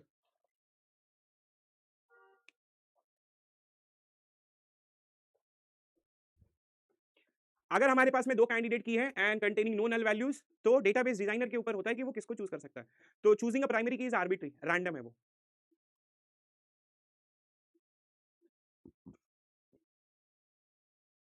ठीक है, चलो, ओके। तो अब आई थिंक ये चीज आपको समझ में आ गई होगी। अब कल का जरा होमवर्क हम लोग डिस्कस कर लेते हैं। होमवर्क में क्या था, अगर मेरे पास में, ठीक है, अगर मेरे पास में A1, A2, A3 this all are representing the attributes, और अगर मेरे पास में कैंडिडेट की सिर्फ और सिर्फ अगर मैं A1 ले लूं, सिर्फ और सिर्फ अगर मैं A1 ले लूं, तो यहां पर ये A1 हो गया और ये A2 हो गया, and then dot dot dot A of n। तो अगर मैं A1 को हाइड करूं तो कितने नंबर ऑफ एलिमेंट्स मिलेंगे? n-1 नंबर ऑफ एलिमेंट्स या n-1 नंबर ऑफ एट्रीब्यूट्स, ठीक है। और अगर इनका मैं सबसेट्स बनाऊंगा तो क्या आएगा मेरे को answer? So the number of super keys, ठीक है, number of super keys that I can get is basically 2 power and then n-1, ठीक है। ये पहला था।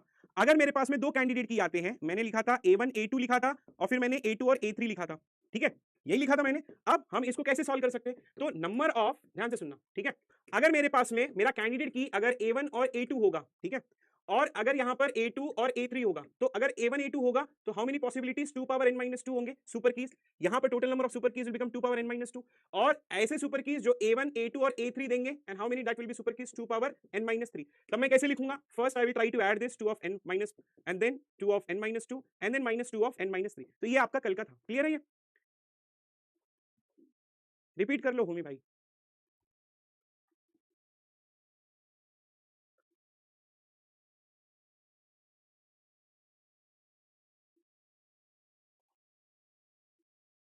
ठीक है, डन। अगर यार भाई A1 को हाइड करोगे तो कितने एलिमेंट्स आएंगे? n-1 एट्रीब्यूट आएगा। How it is n-2 attribute?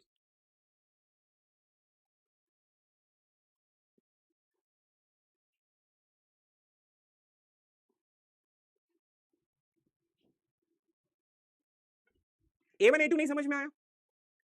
ठीक है, ध्यान से सुनो, कोई परेशानी वाली बात नहीं है। अब आप मुझे ये बताओ, जैसे अगर A, B, C और D है, तो अगर मेरे पास में मेरा कैंडिडेट की जो है वो अगर A भी होगा, तो जो मेरे सुपर कीज आएंगे वो कितना आएगा?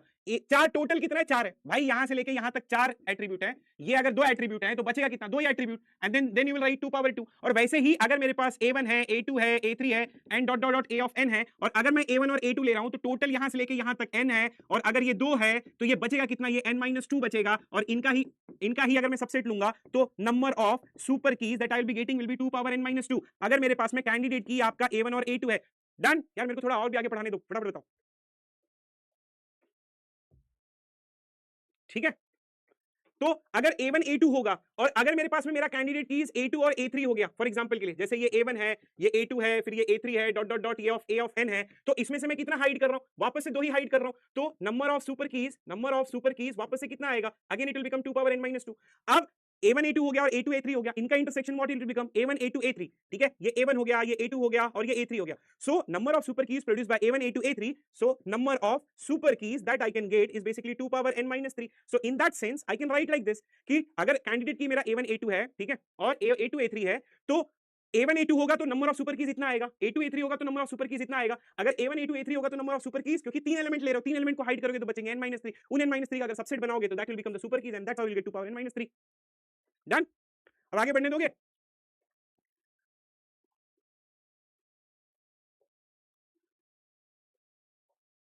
स्पैमिंग मत करना, देखो प्यार से पढ़ना है बाबू, आप भी प्यार से पढ़ो, मैं भी प्यार से पढ़ो, स्पैमिंग मत करो, नहीं तो फिर मैं अपना, ठीक है, इसको सॉल्व करना दैट्स अ डिफरेंट थिंग। ठीक है, ओके। अब ध्यान से सुनना, चलो मैं थोड़ा सा और बढ़ाता हूं, आगे चलते। Everyone please try to understand this. यहां पर देखना, ठीक है, अगर सब क्लियर है तो मैं आगे बढ़ता हूं, ठीक है, सुनना अभी।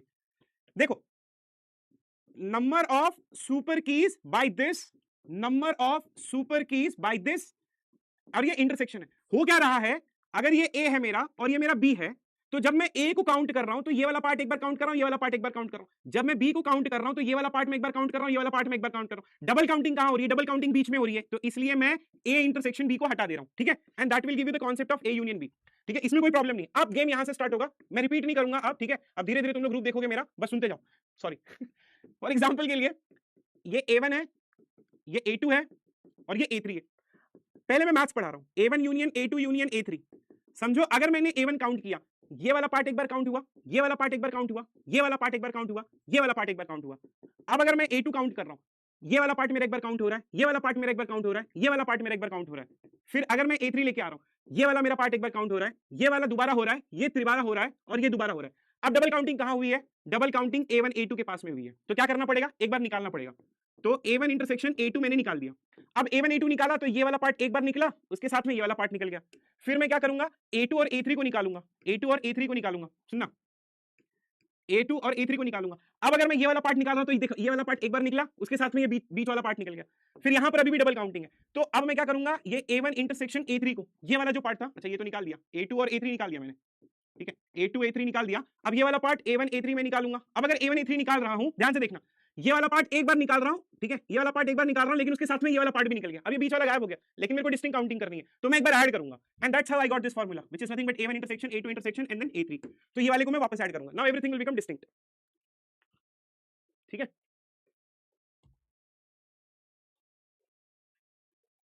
तो अब इस टाइप के क्वेश्चन को कैसे सॉल्व करेंगे, ये चीज समझ में आई। अब इसकी डिस्टिंक्ट काउंटिंग होगी, पहले मैं इंडिविजुअल ऐड किया, ओवर काउंटिंग हो गई, फिर इन लोगों को निकाला, सब निकल गया, बीच वाला निकल गया, तो फिर उसको मैंने ऐड कर दिया।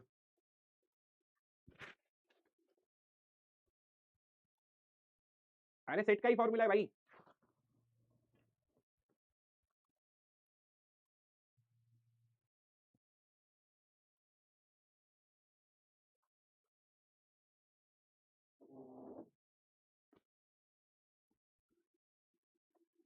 यार देखो, कुछ लोगों को स्लो लग रहा है, कुछ लोगों को फास्ट लग रहा है।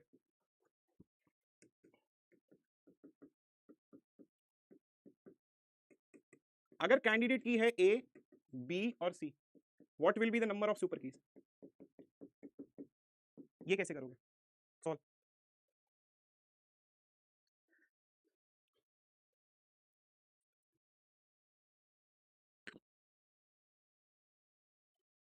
ठीक है, पहले ए का कैलकुलेट करो, बी का कैलकुलेट करो, सी का कैलकुलेट करो, फिर ए बी का कैलकुलेट करोगे, ए सी का कैलकुलेट करोगे, एबीसी का कैलकुलेट करोगे, और फिर एबीसी का कैलकुलेट करोगे। अरे भाई कैसे चार यार,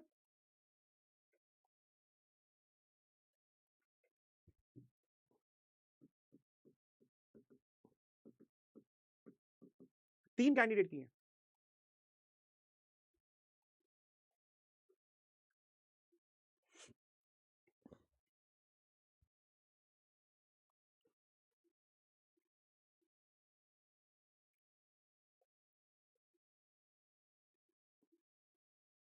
यस, द आंसर इज 28।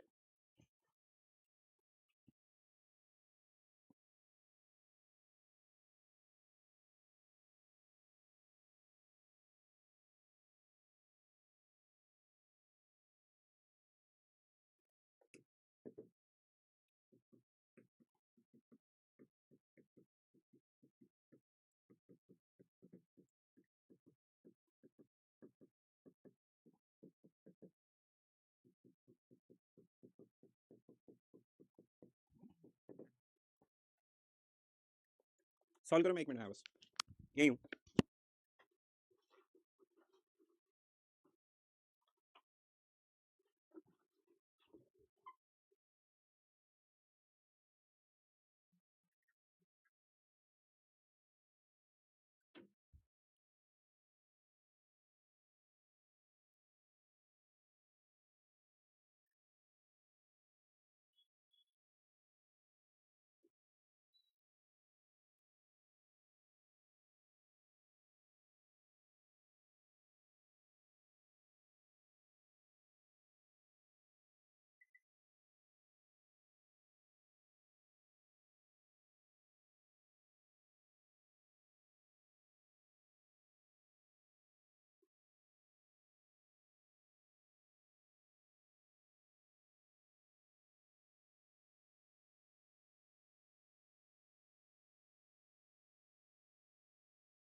पहले का 28, दूसरे का 44, क्लियर है।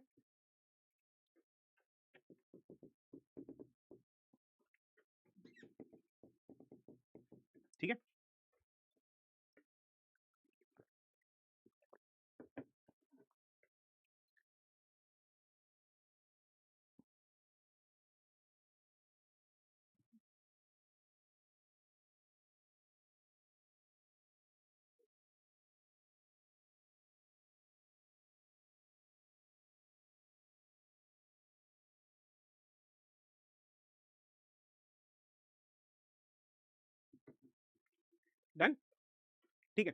पहले इसका देख लेते हैं, ABCDF, ठीक है। यहाँ पे सॉल्व कर लेता हूँ, इसका एक कॉपी बना लेता हूँ so that I can make you to understand this, ठीक है। ध्यान से सुनो,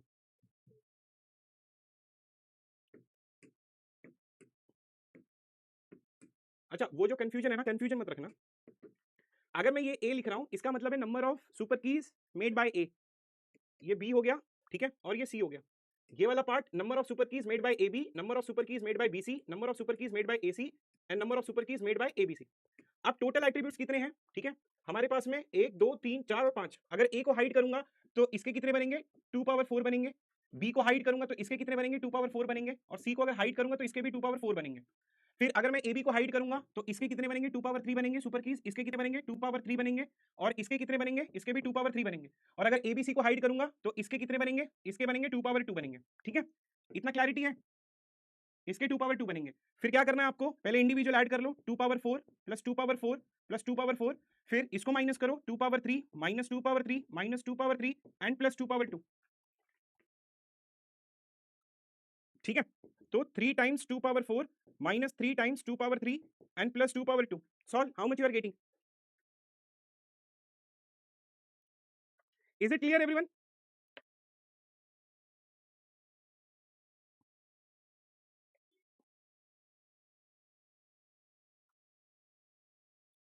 डन,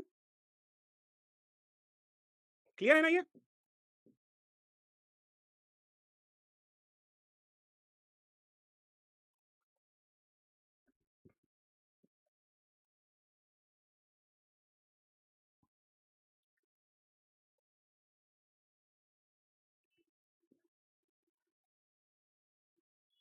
ठीक है, अब ये सेकंड वाला करना,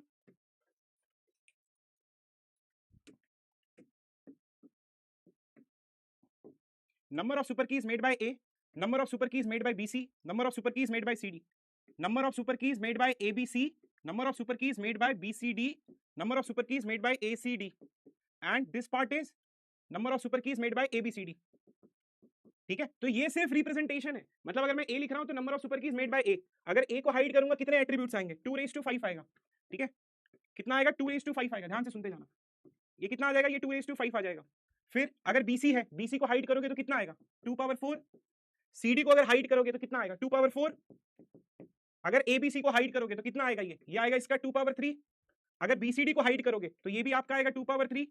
अगर ACD को हाइड करोगे तो ये कितना आएगा, ये भी आएगा 2 पावर 3। अगर ABCD 4 है तो ये कितना आएगा, 2 power 2। So what you will be writing, पहले इंडिविजुअल ऐड कर लो, 2 पावर 5 प्लस BC का 2 पावर 4 प्लस CD का भी 2 पावर 4 माइनस ये वाला part 2 power 3, 2 power 3 and 2 power 3, ठीक है, प्लस ये वाला पार्ट ऐड कर लोगे 2 पावर 2, गॉट इट। लास्ट वाला पार्ट जो है हम लोग डिस्टिंक्ट काउंटिंग की वजह से ऐड कर रहे हैं, अगर समझ में आता जाए तो दिल बनाते चलना बस, क्लियर है?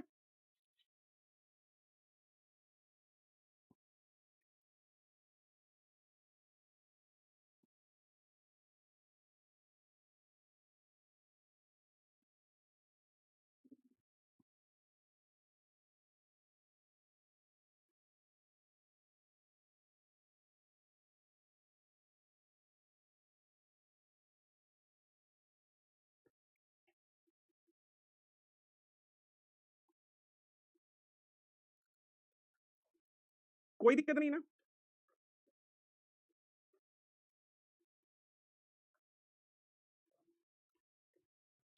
बिना सर्कल के भी कर सकते हो, लेकिन वही है कि बिना सर्कल के थोड़ा सा प्रॉब्लम आएगा, तो ट्राई करो सर्कल बना के करने के लिए, ठीक है।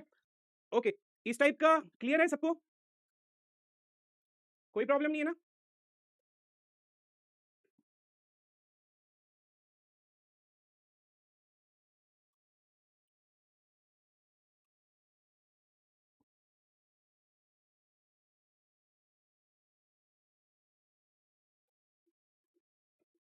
ओके, फॉर एग्जाम्पल के लिए अगर मेरे पास में एक रिलेशन है, let's consider this is A1, this is A2, A of n, and candidate keys if I will take A1, candidate keys if I will take A2, candidate keys if I will take A3, then number of super keys, number of super keys, how much, N के format में।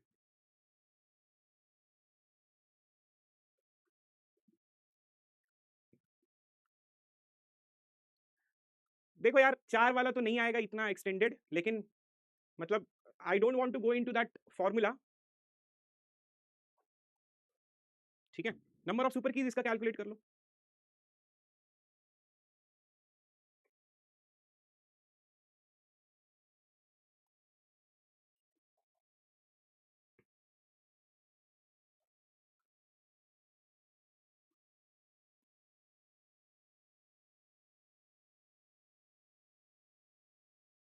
फिर गलती करोगे, solve करो इसको।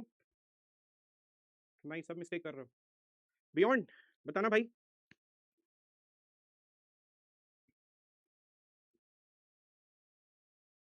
या I think Shankit is right. Solve करना, जो भी आएगा उसको सॉल्व करने की कोशिश करना। डायग्राम की नेमिंग में प्रॉब्लम आ रही है, कुछ नहीं करना है, A1 A2 लेना है, फिर A2 और A3 लेना है।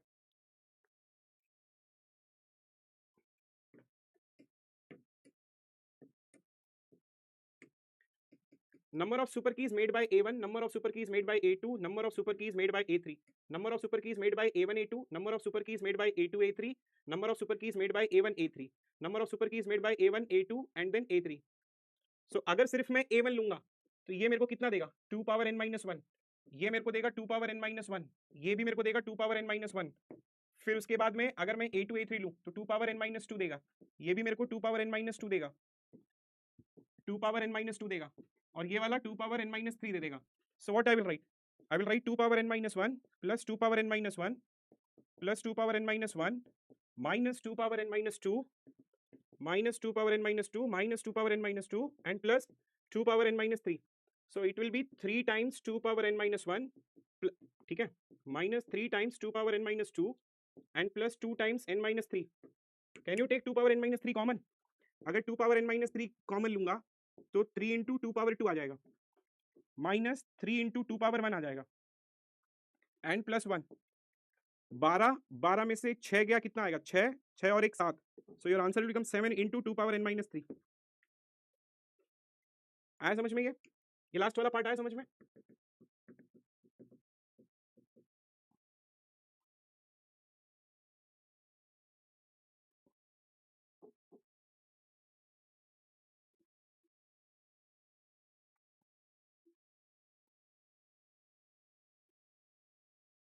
लास्ट वाला आर्यन भाई क्या कर रहे हो? लास्ट वाला बताऊं, लास्ट वाला 3 into 2 power n minus one, ठीक है, 3 into 2 power n minus one minus 3 into 2 power n minus two plus 2 power n minus three. ऐसा लिख सकता हूं मैं इसको, 3 into 2 power n minus three into 2 power 2, इन दोनों का पावर ऐड होगा तो n माइनस वन आएगा। 3 into 2 power n minus three into 2 करूंगा तो यही चीज आएगी, plus 2 power n minus three. अब मैं कॉमन ले सकता हूँ, 2 power n minus three, 3 into 2 power 2 minus 3 into 2 plus 1। So 2 power n minus three and 12 minus 6 plus 1। So you will get 7 into 2 power n minus three. ठीक है, done.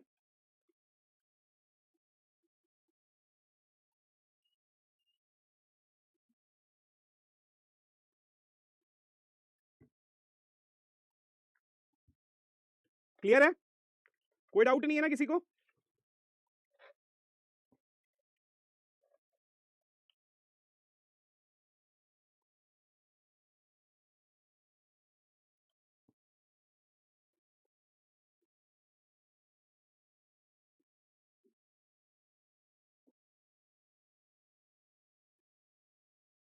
अरे ये तो इजी है यार।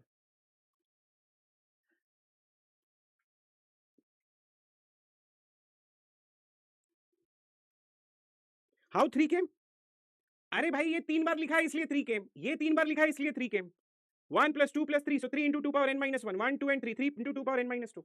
बाकी के लोग थोड़ा सा भाई पेशेंस रखना, क्योंकि और भी बच्चे हैं, उनको थोड़ा सा फ्रीक्वेंसी मैच कराने के लिए चाहिए। तो अभी शुरुआत में कैसा होगा कि थोड़ा थोड़ा फ्रीक्वेंसी एक बार मैच होगी, तो एक दो क्लास के बाद में मैं अपनी पेस बढ़ा दूंगा, ठीक है। तो अभी थोड़ा के लिए बाकी के जो बच्चे जिनको सिंपली समझ में आ रहा है, थोड़ा सा पेशेंस रखना, क्योंकि ये बैच पूरी मर्ज है 2027 के लिए भी, 28 के लिए भी, डीए वालों के लिए भी। तो थोड़ा सा पेशेंस रखना, मैं सबको समझा के दूंगा। डन, ठीक है। फिर से एक्सप्लेन करने के लिए कह रहे हैं, मैं पागल हो जाऊंगा?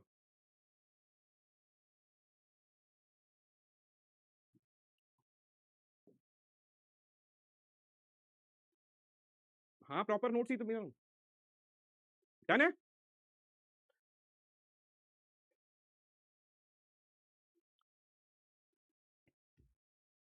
ए तुम लोग मजा ले रहे हो क्या मेरा? हाँ मजा ले रहे हो क्या तुम लोग? सच में बताओ, मजा ले रहे हो? अरे in terms of 2 power n minus 1 करोगे तो डिवीजन आएगा भाई। वो भाई क्या कर इसको टू इसको अब ये आंसर है तो इसको बोल रहे हैं मेरे को 2 पावर n माइनस 1 के फॉर्मेट में लिखो भाई, इसको कर लो ना 2 पावर n माइनस 1 के फॉर्मेट में।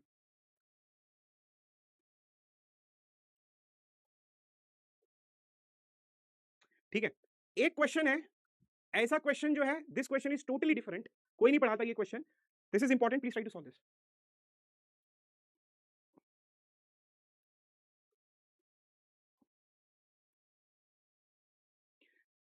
अरे स्पीड पकड़ूंगा भाई, स्पीड पकड़ूंगा, तुम लोग टेंशन मत लो।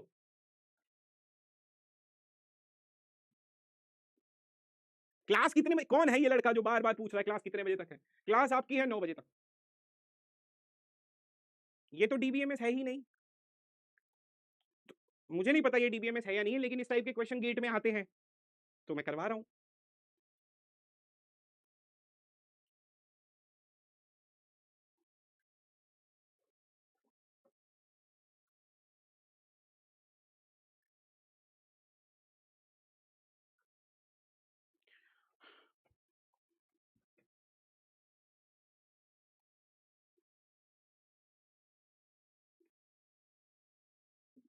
ये अलग है ना थोड़ा, माइनस में नहीं आ रहा भाई।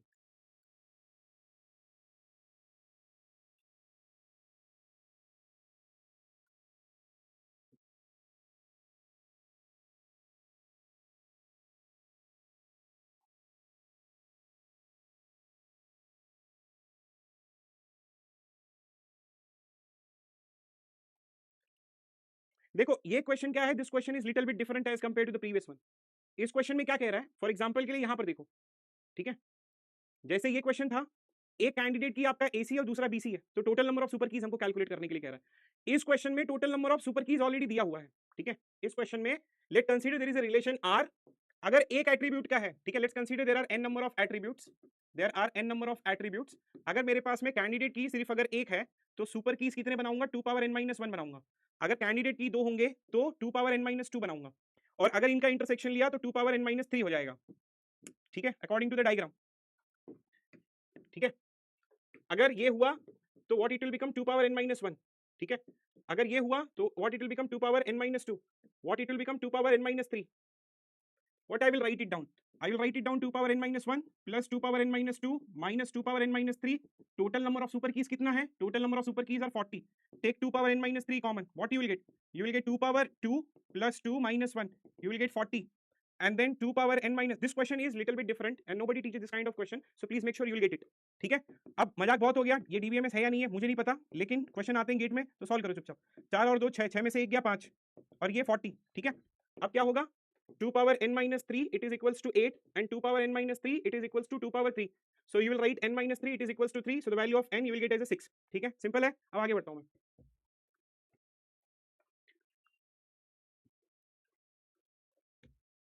ठीक है। Okay, I hope that you people are comfortable with this kind of questions.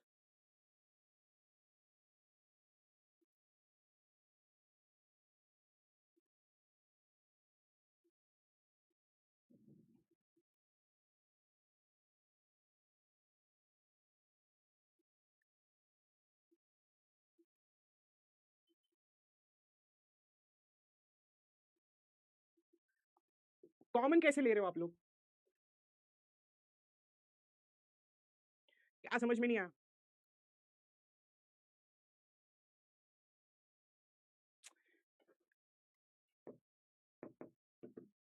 अगर एक रिलेशन है जिसमें ए बी सी और डी हो गया, अगर मैंने ए, ये मेरा कैंडिडेट की है, ठीक है, अब आप बोल रहे हो कि सर दूसरा कैंडिडेट की मैं अगर ए भी लूं, अरे भाई इसका जो कैलकुलेट करोगे ऑलरेडी उसमें ए आएगा, मतलब it is a part of, ये ऑलरेडी ए ले रहे हो तो ये ऑलरेडी सुपर की बन गया है आपका।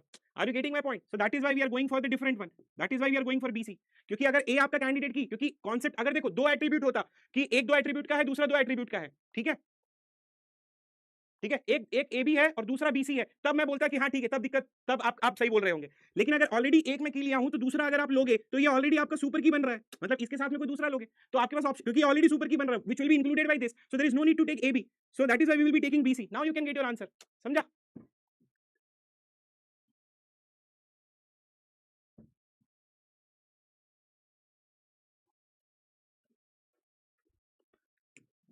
ओके, सो लेट्स कंसीडर ये वाला ही क्वेश्चन में अगर लूं, अगर ये वाला ही क्वेश्चन में लूंगा तो अगर मेरे पास में ये ए बी सी डी है, तो अगर एक कैंडिडेट की मेरा ए है तो आप क्या, अगर इसको हाइड करोगे तो what you will write, you will write this as 2 power 3। अगर दूसरा कैंडिडेट की बीसी है तो what you will write 2 power 2, ठीक है, क्योंकि बीसी को हाइड करोगे। और अगर ये एबीसी है तो टोटल में से 3 माइनस करोगे, अगर एक माइनस किया तो 2 पावर 3 आएगा, 2 पावर 3 का मतलब हो गया 2 पावर n माइनस 1।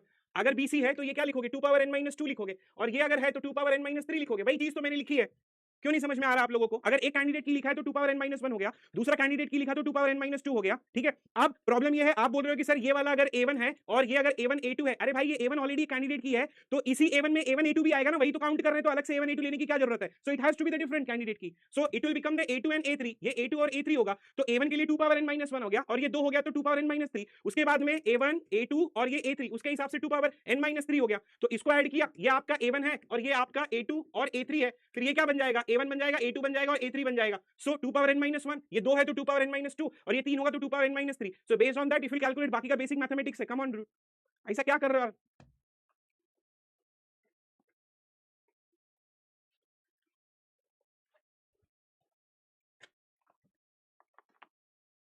मिनिमल वाला क्राइटेरिया कहां वायलेट कर रहा है भाई? कहीं वायलेट नहीं कर रहा है, हम सुपर की कैलकुलेट कर रहे हैं ना कि हम कैंडिडेट की कैलकुलेट कर रहे हैं। Why you people are not getting? We are not calculating the candidate keys, we are calculating the super keys. मैं 2 मिनट और दे रहा हूं, ठीक है, ठीक है, 2 मिनट और दे रहा हूं, उसके बाद में I will start the new topic.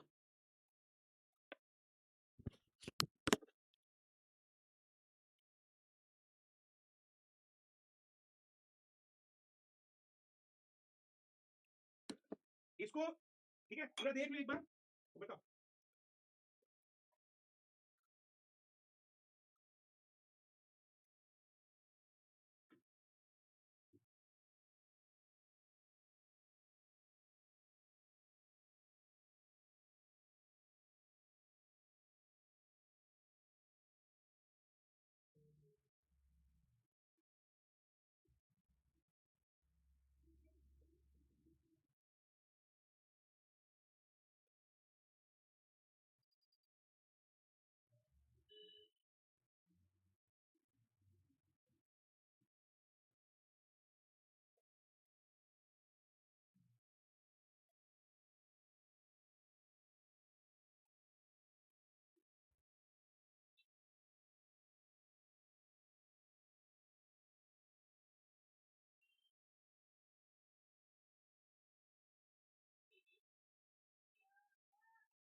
चलो,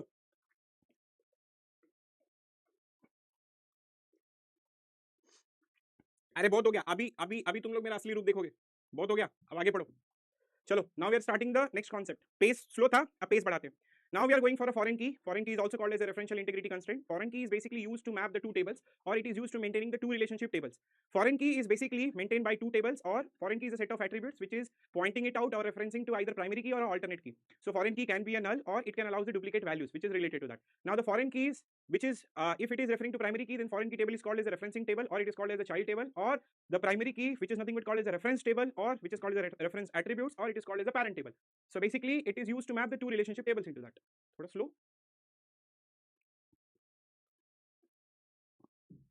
अरे अभी तो बोले आप लोग की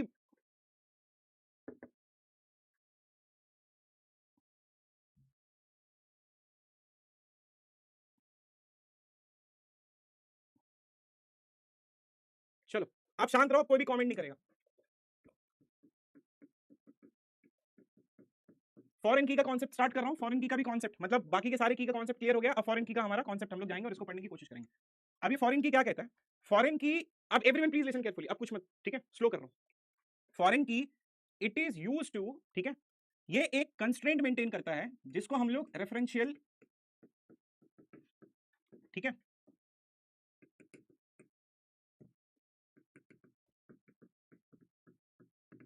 जो हमने 12 कंस्ट्रेंट थे उसमें से एक कंस्ट्रेंट जो है वो ये मैनेज करता है, ठीक है। तो फॉरेन की क्या करता है, देखो कभी कभी आप ध्यान से सुनना, ठीक है। अब कभी भी हमारे पास में टेबल आया तो आपने समझो एम्प्लॉय का एक टेबल बना लिया, फिर एम्प्लॉय किस डिपार्टमेंट में काम कर रहा है तो डिपार्टमेंट का भी एक टेबल बन गया। तो ऐसे हमारे पास में मल्टीपल टेबल्स आ गए। तो जब भी कभी भी आप कोई भी बड़ी कंपनी के टेबल्स बनाओगे या बड़ी कंपनी का अगर आप डेटा स्टोर करोगे तो आप सीधी सी बात है कि आप टेबल के फॉर्मेट में डेटा स्टोर करोगे। तो आपके पास में इंडिपेंडेंट टेबल्स आ गए, इंडिपेंडेंस जो है वो टेबल के फॉर्मेट में आपने डेटा को स्टोर कर लिया। अब प्रॉब्लम ये है कि आपको अगर कोई भी इंफॉर्मेशन चाहिए तो कभी कभी आपका जो डेटा है वो एक टेबल में भी रहता है, दूसरे टेबल में भी रहता है। So we need to link those two tables. हमें क्या करना पड़ेगा, हमें ये दो टेबल के बीच में मैपिंग करनी पड़ेगी, हमें ये दो टेबल के बीच में रिलेशनशिप मेंटेन करना पड़ेगा। तो इस कंस्ट्रेंट को मेंटेन करने के लिए, ठीक है, इस कंस्ट्रेंट को मेंटेन करने के लिए हमारे पास में, ठीक है, we are having which is nothing but foreign key, it is used to map relationship between two tables or it is used to manage relationship between two tables. Okay, so relationship between, ध्यान से सुनते जाना, relationship between two tables, between two tables, सारा चीज बताऊंगा, ध्यान से सुनना, ठीक है। It is used to manage the relationship between two tables, और ये कौन करता है, ठीक है, it is used to maintain by the foreign key relationship between two tables or it is used to relate data between two tables. अब problem ये है कि जब भी आप डेटा को यहां पर रिलेट करते हो तो you requires two table, one table which is called as a referenced table and another table is called as a referencing table, ठीक है, रेफरेंसिंग टेबल। बस ध्यान से सुनते जाना, पूरा कॉन्सेप्ट मैं बताऊंगा यहां पर, ठीक है। तो एक को हम लोग रेफरेंस टेबल कहते हैं और दूसरे को रेफरेंसिंग टेबल कहते हैं। अब रेफरेंस टेबल क्या होता है, रेफरेंसिंग टेबल क्या होता है वो भी मैं बताऊंगा। तो फॉर एग्जांपल के लिए ये रेफरेंस टेबल, अब ये क्या कर रहा है, रेफरेंसिंग कर रहा है, तो हम इसको चाइल्ड टेबल भी कहते हैं, ठीक है, और इसको हम लोग पेरेंट टेबल भी कहते हैं, ठीक है, पेरेंट टेबल भी कहते हैं। तो फॉर एग्जांपल के लिए ध्यान से सुनो, अगर मेरे पास में दो टेबल है, एक टेबल ये हो गया और दूसरा टेबल ये हो गया, ठीक है। लेट्स कंसीडर यहां पर ये ए है which is nothing but the primary key of this table. Let's consider यहाँ पर B है and B is the primary key of this table. इस टेबल का primary key A है, इस टेबल का primary key C है and C is basically the foreign key of this table. ये जो C है वो foreign key है और ये किसको रेफर कर रहा है, ये रेफर कर रहा है A को। तो this table, ये टेबल को हम लोग रेफरेंसिंग टेबल कहते हैं। क्या कहते हैं इसको, हम लोग पहले पूरा सुनते जाना, पूरा कॉन्सेप्ट क्लियर होगा। रेफरेंसिंग टेबल कहते हैं और इसको हम लोग क्या कहते हैं, इसको हम लोग रेफरेंस्ड टेबल कहते हैं, ठीक है, रेफरेंस्ड टेबल कहते हैं। So one type of table is called as a reference table, another one is called as a referencing table. मतलब फॉरेन की जहां पर प्रेजेंट होगा उसको हम लोग रेफरेंशियल टेबल कहेंगे, रेफरेंसिंग टेबल कहेंगे, या तो इसको हम लोग चाइल्ड टेबल भी कहते हैं और ये आपका पेरेंट टेबल हो गया। अब ये जो एट्रीब्यूट है इसको हम लोग रेफरेंसिंग एट्रीब्यूट भी बोलते हैं, ठीक है। क्या बोलते हैं इसको, इसको हम लोग रेफरेंसिंग एट्रीब्यूट भी बोलते हैं, ठीक है, रेफरेंसिंग एट्रीब्यूट, और इसको हम लोग रेफरेंस्ड एट्रीब्यूट भी बोलते हैं, ठीक है, रेफरेंस्ड एट्रीब्यूट भी बोलते हैं, एट्रीब्यूट। अच्छा, इसका मेन का कॉन्सेप्ट क्या होता है, रिलेशनशिप मेंटेन करना, ठीक है, द रिलेशनशिप, और इट इज, यस, आ रहा चैतन्य, सारा डेफिनेशन आऊंगा, ठीक है, ध्यान से सुनते जाओ। तो अब फॉरेन की का कॉन्सेप्ट क्या है, फॉरेन की का कॉन्सेप्ट है कि it is used to manage the relationship between two tables और it is used to maintain the relations between two datas. मतलब दो टेबल के डेटा को लिंक करने के लिए यूज किया जाता है, या तो आप बोलो दो टेबल को मैप यूज करने के लिए किया जाता है, या दो टेबल के बीच में असाइनमेंट यूज करने के लिए किया जाता है, ठीक है। अरे रुक जाओ भाई, सब बताऊंगा, पहले डेफिनेशन सुन लो। तो ये जो है it is used to maintain the relationship between two tables, एक टेबल को हम लोग, ठीक है, जिसमें ये टेबल, इसको रेफरेंस टेबल कहते हैं क्योंकि ये रेफर कर रहा है, यहां पर ये चीज हो रही है, ये प्रेजेंट टेंस में है, तो इसलिए इसको हम लोग रेफरेंसिंग एट्रीब्यूट या फिर रेफरेंसिंग टेबल कहेंगे। इस पूरे टेबल को रेफरेंसिंग बोलते हैं, एट्रीब्यूट को रेफरेंसिंग एट्रीब्यूट, और इस पे हो रहा है तो इसको हम लोग इस टेबल को रेफरेंस टेबल कहेंगे और इस एट्रीब्यूट को रेफरेंस एट्रीब्यूट कहेंगे। Now let's write, okay, I will give you the example to, wait, थोड़ा सा वेट कर लो, ठीक है। अब let's try to understand what exactly is the definition related to that, ठीक है। Let's try to understand the definition related to that. So it is a set of attribute which references to primary key or alternate key. Okay, try to understand, ये definition सुनना, it is the set of attributes, ठीक है। Let's try to understand, then I'll give you the example. It is the set of attributes, okay, it is the set of attributes which is used or which is referring to, अबे यार, which is referring to, ठीक है, primary key और alternate की अच्छा ये भी है, ऑल्टरनेट की को भी ये रेफर करता है, ये चीज बहुत सारे बच्चों को नहीं पता होती है, तो ध्यान से सुनना, ठीक है। It is a set of attribute, so it can be one attribute also, it can be two attributes also. मतलब कुछ कुछ लोग कहते हैं कि फॉरेन की में दो एट्रीब्यूट्स नहीं आएगा, फॉरेन की में भी दो एट्रीब्यूट्स आते हैं, तो it is a set of attributes which is referring to the primary key और alternate key of same table और फॉर अ डिफरेंट टेबल, ठीक है। सेम टेबल में भी होता है, डिफरेंट टेबल में होता है। Let's try to understand. तो फॉर एग्जांपल के लिए अगर मेरे पास में एक टेबल है, ठीक है, एम्प्लॉय टेबल है, और या फिर अगर मैं स्टूडेंट का टेबल लेता हूं, लेट्स कंसीडर कि मेरे पास में एक स्टूडेंट का टेबल है, स्टूडेंट का table primary key is SID, student name, ठीक है, and date of birth for example के लिए, और यहां पर अगर ये एनरोल है, ठीक है, student ID and then CID course ID and let's consider the fees. तो अब अगर आप देखोगे तो इस टेबल में ये जो स्टूडेंट आईडी है, student ID is basically referring to the primary key of the another table. तो इस टेबल को व्हाट वी कॉल्ड, इस टेबल को we called as a referenced table, ठीक है, इसको रेफरेंस टेबल कहते हैं, और इसको हम लोग रेफरेंसिंग टेबल कहते हैं। We used to call this as the referencing table, और समटाइम्स समझने के लिए we also call this as the child table, and sometimes we also call as the reference table को हम लोग पेरेंट टेबल भी कहते हैं। We also call this as the parent table. Now let's try to understand the values. For example student number 1, student number 2, student number 3, student number 4, ठीक है। अगर मैं एसआईडी ले रहा हूं यहां पर, ये स्टूडेंट नंबर S1, ठीक है, फॉर एग्जांपल एनरोल है, स्टूडेंट नंबर 1 ने कोर्स नंबर 1 लिया है, स्टूडेंट नंबर 1 ने कोर्स नंबर 2 लिया है, स्टूडेंट नंबर 2 ने, ठीक है, try to understand, student number 2 ने कोर्स नंबर 1 लिया है, स्टूडेंट नंबर 3 ने भी कोर्स नंबर 1 लिया है, ठीक है। Let's consider, suppose if I'm having the student ID something like that, तो the first condition that you have to understand कि foreign की अगर ये SID है, ध्यान से सुनना, ठीक है भाई, सुन तो जाओ, पूरा सुन तो लो यार। So the first point that we can try to understand here, this one is referring to SID। अब पहला जो इंटीग्रिटी कंस्ट्रेंट यहां पर आता है, रेफरेंशियल इंटीग्रिटी कंस्ट्रेंट आता है, ठीक है, कि the foreign key values must belongs to this. मतलब अगर मेरे पास में स्टूडेंट 4 ही हैं, ठीक है, तो यहां पर जो एनरोलमेंट आएगा, ठीक है, that has to belongs to this particular concept. और another way we can say that the foreign key is a subset of primary key, ठीक है, the values, not exactly but the values. So all the values of foreign key, ठीक है, all the values of foreign key must belong to all the values of a primary key. तो for example के लिए अब जैसे ये student 1 है, यहां पर अवेलेबल है, ये स्टूडेंट 1 है, यहां पर अवेलेबल है, स्टूडेंट 2 जो है वो यहां पर अवेलेबल है, स्टूडेंट 3 जो है वो यहां पर अवेलेबल है। क्या अगर मैं ऐसा लिख सकता हूं कि student number 10 and for some courses can I say it is possible to link between two tables? No, it is not possible, क्योंकि अगर वो स्टूडेंट ऑलरेडी आया है, ठीक है, अगर वो स्टूडेंट 4 ही स्टूडेंट है हमारे पास में, तो you can not write this particular value. Are you getting my point? सुन तो ले यार, ठीक है। Can we write over here the student number 10, can we write it और not? Let me know everyone. Yes, can we write? No, we can not write it down, क्योंकि this value we can not write it over here. So पहला point ये है कि foreign की में you can have repeated values. Yes, in a foreign key we can have repeated values. First point, ठीक है, first point, foreign key can have repeated values, can have the repeated values, ठीक है, it can have the repeated values. और let's try to consider the another example. अब जैसे मैं अगर एक एम्प्लॉय का आईडी ले रहा हूं, ठीक है, लेट्स कंसीडर ये एम्प्लॉय का। अब इस एम्प्लॉय में मैंने यहां पर सोशल सिक्योरिटी नंबर लिखा और इस एम्प्लॉय का नाम लिखा, और फॉर एग्जांपल इसका एक मैनेजर का एसएसएन लिखा, मैनेजर सोशल सिक्योरिटी नंबर या आधार नंबर बोल लो। फॉर एग्जांपल अगर इसका सोशल सिक्योरिटी नंबर 11 है, ये 22 है, फिर ये 33 है, और फिर ये 44 है, और फिर 55 है, तो इस एम्प्लॉय का मैनेजर है 22। इस एम्प्लॉय का समझो कि this employee is basically the top management का बंदा, ठीक है, और इसका कोई सुपरवाइजर नहीं, इसका कोई मैनेजर नहीं है। So what you will be writing? You will be writing the null values here. अब ये 33 का मैनेजर इज आल्सो 22, 44 का manager is basically for example के लिए 22 या 11, और 55 का let's consider the example is basically 11, ठीक है। तो अब यहां पर देखो, अब जो फॉरेन की है, ठीक है, foreign key is referring to the same table, so this one will become your foreign key and then this one will become the primary key. So what the definition, क्या मैंने बोला था? It is basically the set of attributes. Sir how can be choice that which one is a parent table, which one is a child? अरे जो foreign की जिसमें होगा वो आपका चाइल्ड हो जाएगा, प्राइमरी की जिसमें होगा वो आपका पेरेंट हो जाएगा। सिंपल सा कॉन्सेप्ट है। अब इसमें आपका दोनों टेबल एक ही साइड में है, तो it is a set of attributes which can refer to two different tables also, और which can refer to the same table also. तो अब ये foreign key it is referring to this particular SSN और social security number या Aadhaar number, unique representation. Let's consider this is the primary key of this particular table, और इस table का ये primary की है और सारी वैल्यूज अलग अलग है। इसका मैनेजर 22 है, ठीक है, 22 टॉप प्रायोरिटी का पोजीशन का आदमी है, उसका कोई मैनेजर नहीं है। फॉर एग्जांपल जैसे फिजिक्स वाला हो गया, फिजिक्स वाला में अलग सर हो गया, अब अलग सर के ऊपर कोई नहीं है, तो उनका मैनेजर क्या आएगा? नल आएगा। सो फर्स्ट पॉइंट कि foreign key can have the repeated values, this is the first point. Second point, foreign key, ठीक है, foreign key allows null values, null values, ठीक है, foreign key allows null values. या तो foreign की आपका दो अलग अलग टेबल में भी हो सकता है, ठीक है, या तो आपका फॉरेन की जो होगा वो सेम टेबल में भी होगा। तो अब मैंने 2-3 पॉइंट आप लोगों को बोले, please try to understand. So here what exactly is a foreign key? It is used to manage the relationship between two tables, दो टेबल के बीच में रिलेशनशिप मेंटेन करता है। एक टेबल को हम लोग रेफरेंसिंग टेबल कहते हैं। रेफरेंसिंग का मतलब जो कर रहा है, ठीक है, और जिस पे किया जा चुका है वो रेफरेंस्ड हो जाता है। तो एक है रेफरेंसिंग टेबल जिसमें फॉरेन की प्रेजेंट होता है, जिसको हम लोग चाइल्ड टेबल कहते हैं, ठीक है। ये चाइल्ड टेबल, पेरेंट टेबल ये मेरा बनाया हुआ है, ठीक है, ध्यान से सुनना। तो रेफरेंसिंग जो कर रहा है, आईएनजी आ रहा है, ठीक है। Are you getting my point? अब रेफरेंस टेबल का मतलब क्या हो गया?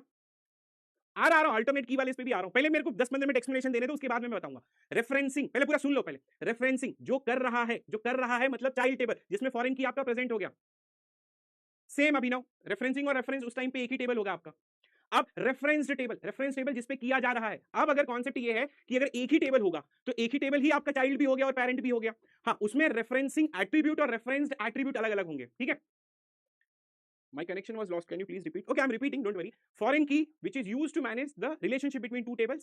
दो टेबल हैं, तो एक रेफरेंस टेबल और एक रेफरेंसिंग टेबल हो गया। अब ये जो फॉरेन की है, इसको हम लोग रेफरेंसिंग एट्रीब्यूट भी कहते हैं, और प्राइमरी की को रेफरेंस्ड एट्रीब्यूट, जिसपे किया जा रहा है, हो चुका है, रेफरेंस्ड हो गया, ठीक है। प्राइमरी की में रिपीटेड वैल्यू कैसे हो सकती है? Primary key is a part of candidate की सेटिस्फाइज द यूनिकनेस प्रॉपर्टी। तो प्राइमरी की में कैसे रिपीटेड वैल्यू हो सकती है?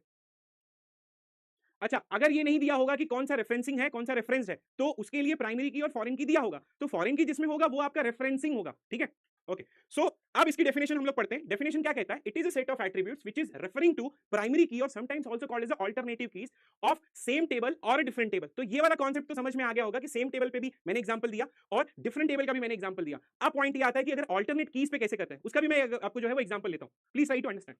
तो अभी ये डेफिनेशन आई होप से क्लियर हो गई कि what exactly is the set of attributes. It can be one attribute also और it can be two attributes also, depends on the table. तो यहां पर मैंने दो एग्जांपल लिए थे कि एक स्टूडेंट है और ये एनरोल है। तो इस स्टूडेंट में ये आपका रेफरेंस टेबल हो गया और ये आपका रेफरेंसिंग टेबल हो गया। अब यहां पर मैंने दो तीन पॉइंट दिए हैं। ये दो तीन पॉइंट आपको थ्योरेटिकल कॉन्सेप्ट को सॉल्व करने के लिए, हाँ, अल्टरनेट कीज में नहीं, नल वैल्यूज अलाउड होगी, ठीक है, ध्यान से सुनते जाओ। Foreign key can have the repeated values. पहला थ्योरेटिकल क्वेश्चन को सॉल्व करने के लिए एक पॉइंट तो हमारे पास में ये आ गया। And foreign key also allows the null values. ये भी थ्योरेटिकल क्वेश्चन को सॉल्व करने के लिए हमारे पास में आ गया, ठीक है। अभी तक कोई डाउट है? कुछ भी डाउट है please let me know everyone. Is it clear? No no issue, right?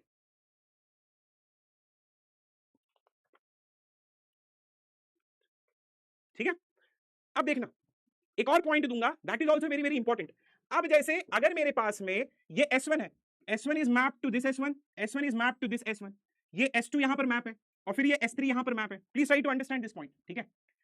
अब अगर मैं बोलूं, ठीक है, this S1 is mapped here and then this S1 is also mapped here, so क्या मैं ऐसा बोल सकता हूं कि एक स्टूडेंट के, ठीक है, एक स्टूडेंट मल्टीपल कोर्सेज में इन्वॉल्व हो सकता है? यस। तो रेफरेंस टेबल और रेफरेंसिंग टेबल का जो मैपिंग आता है, that is one to many type of mapping, one to many type of mapping, one to many type of mapping. This is theoretically के लिए बहुत ज्यादा इंपॉर्टेंट है। One to many type of mapping क्या होता है, ठीक है,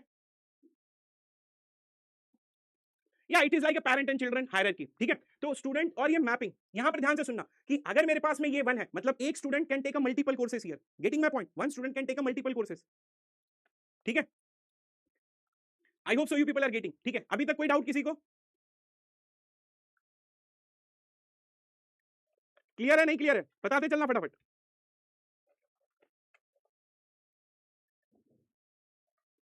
इज इट क्लियर एवरीवन? नहीं नहीं भाई, अभी इंटीग्रिटी कंस्ट्रेंट पढ़ा रहा हूं मैं, रेफरेंशियल। ये इंटीग्रिटी कंस्ट्रेंट का लास्ट टॉपिक है, फिर हम लोग दूसरा टॉपिक स्टार्ट करेंगे। अच्छा, अब कुछ बच्चे मुझे बोल रहे हैं कि सर हमें ये समझ में नहीं आ रहा है, तो मैं दो तीन एग्जांपल और ले लेता हूं। तो फॉर एग्जांपल के लिए let's consider, let's try to have various discussion related to that. For example, समझो कि अगर ये एम्प्लॉय का टेबल है, ठीक है, ये एम्प्लॉय का टेबल है। इस एम्प्लॉय के टेबल में मैंने यहाँ पर एम्प्लॉय आईडी लिख दिया है, एम्प्लॉय नेम लिख दिया है, और ये किस डिपार्टमेंट में काम करता है, लेट्स कंसीडर डिपार्टमेंट नंबर लिख दिया है। ये हमारा डिपार्टमेंट का टेबल है, ठीक है, ये हमारा डिपार्टमेंट का टेबल है, और इस डिपार्टमेंट में ये डिपार्टमेंट नंबर हो गया, और इस डिपार्टमेंट का मैनेजर ये हो गया, फॉर एग्जांपल मैनेजर एसएसएन और समथिंग लाइक मैनेजर आईडी। तो अब अगर आप देखोगे, so this one is a primary key of this particular table, this one is a primary key of this particular table. तो ये एम्प्लॉय का ये वाला टेबल है प्राइमरी की का। अब ये department number will become the foreign key which is referring to department number primary key of a department. मतलब ये employ ID let's consider E1 हो गया, ये E2 हो गया, और ये E3 हो गया, और ये E4 हो गया। इसका नाम है ए, इसका नाम है बी, इसका नाम है सी, इसका नाम है ए। अब ये कौन सी डिपार्टमेंट में काम करता है? लेट्स कंसीडर ये भी डिपार्टमेंट नंबर 1 में काम करता है। और let me take the example, समझो कि ये है जो रिसर्च डिपार्टमेंट में काम करता है, ठीक है, ये भी जो है वो रिसर्च डिपार्टमेंट में काम करता है, ठीक है। लेट्स कंसीडर ये टीचिंग डिपार्टमेंट में काम करता है, ठीक है, और ये बंदा अभी इसका नया ज्वाइन हुआ है, इसको अभी कोई भी डिपार्टमेंट नहीं मिला है, तो इसका वैल्यूज नल है। लेट्स कंसीडर अगर ये प्राइमरी की है तो ये यूनिकली डिफाइन कर रहा है कि एक रिसर्च डिपार्टमेंट है, और फिर एक टीचिंग डिपार्टमेंट है, फिर एक मैनेजमेंट है, ठीक है, इस तरीके से, और let's consider the coding department, normal software department है, ठीक है, टेक्निकल डिपार्टमेंट है। तो अगर मेरे पास में 4 डिपार्टमेंट है, तो ये लोग, ये दोनों रिसर्च में काम कर रहे हैं, इवन ये employee, this one is different. अब ये प्राइमरी की है, इसका जो टपल होगा, इसका जो रिकॉर्ड होगा, ये यूनिक होगा, लेकिन जो डिपार्टमेंट नंबर है, इसमें आप रिपीटेड वैल्यू कर सकते हो, दो लोग जो है वो सेम डिपार्टमेंट में काम कर सकते हैं। अरे ईआर मॉडल अभी मत लेके आओ भाई, ठीक है, ईआर मॉडल मत लेके आओ, पहले हम लोग डेफिनेशन समझ लेते हैं, ठीक है। So this one is a department number which is a foreign key which is referring to the primary key of this particular table. ये चीज क्लियर हुई आपका, फॉरेन की और प्राइमरी की वाला। अब इसमें कौन सा रेफरेंसिंग टेबल है, कौन सा रेफरेंस टेबल है? अब ये फॉरेन की है, ये क्या कर रहा है, रेफर कर रहा है, तो ये रेफरेंसिंग टेबल हो जाएगा आपका, और ये क्या हो जाएगा, ये आपका रेफरेंस्ड टेबल हो जाएगा। Is it clear everyone? तो ये क्या हो जाएगा, ये आपका रेफरेंसिंग टेबल हो जाएगा, और ये क्या हो जाएगा, ये आपका रेफरेंस्ड टेबल हो जाएगा। This is the difference between the referencing, ये रेफरेंसिंग, अब ये चाइल्ड हो जाएगा, और ये क्या हो जाएगा, ये पेरेंट हो जाएगा आपका। Is it clear everyone? हाँ, then employee will become child. Child बोल लो, रेफरेंसिंग बोल लो, कुछ भी बोल लो, कोई दिक्कत नहीं है।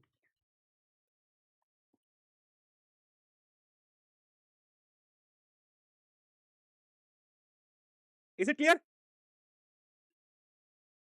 यस। अरे भाई, हर एक टेबल को आपको प्राइमरी की तो देना ही पड़ेगा ना, हर एक टेबल को आपको प्राइमरी की देना ही पड़ेगा।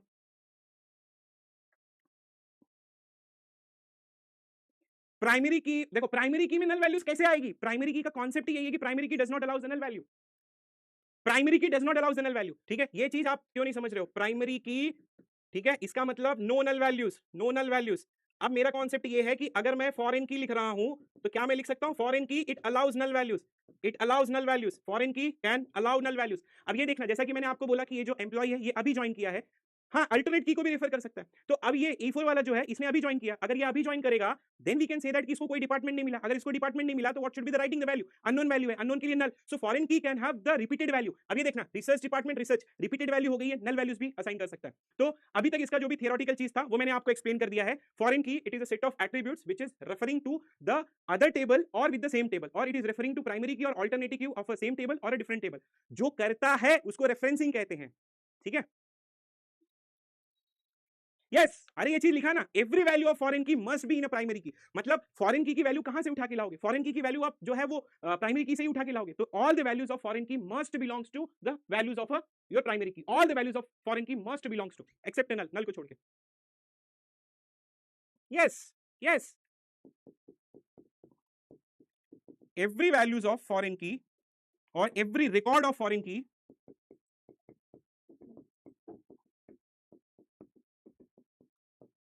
Must present in, every record of foreign key must present in primary key, record of primary key. अरे सीधा सा कॉन्सेप्ट है भाई, कि अगर डिपार्टमेंट नंबर यूनिकली सिर्फ 4 ही डिपार्टमेंट है, तो जितने एम्प्लॉय काम करेंगे सब 4 ही डिपार्टमेंट में काम करेंगे ना। अब ऐसा थोड़ी है कि एक एम्प्लॉय जो है वो किसी और डिपार्टमेंट में काम करेगा। अगर 4 ही डिपार्टमेंट है, तो सारे एम्प्लॉय 4 ही डिपार्टमेंट में काम करेंगे। क्लियर है? ठीक है, ओके। सेम टेबल का मैंने एग्जांपल आप लोगों को ये दिया था, foreign key must have the, ये वाला सेम टेबल का। अगर ये नहीं समझ में आ रहा तो आधार कार्ड वाला पे ले लो, ठीक है। गेटिंग माय पॉइंट और नॉट? तो जैसे ये एम्प्लॉय है, इसका सोशल सिक्योरिटी नंबर ये है 1122233445, ये पूरे 5 ही एम्प्लॉय हैं, समझो 5 ही अगर एम्प्लॉय हैं। हाँ, अल्टरनेट का दे रहा हूं एग्जांपल, ठीक है।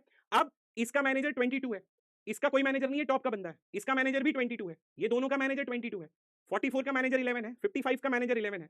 क्लियर है ये चीज? Foreign key can refer to primary key all alternative keys, ठीक है। इतना अगर क्लियर है तो फिर मैं आगे करता हूं, आगे बढ़ता हूं फिर।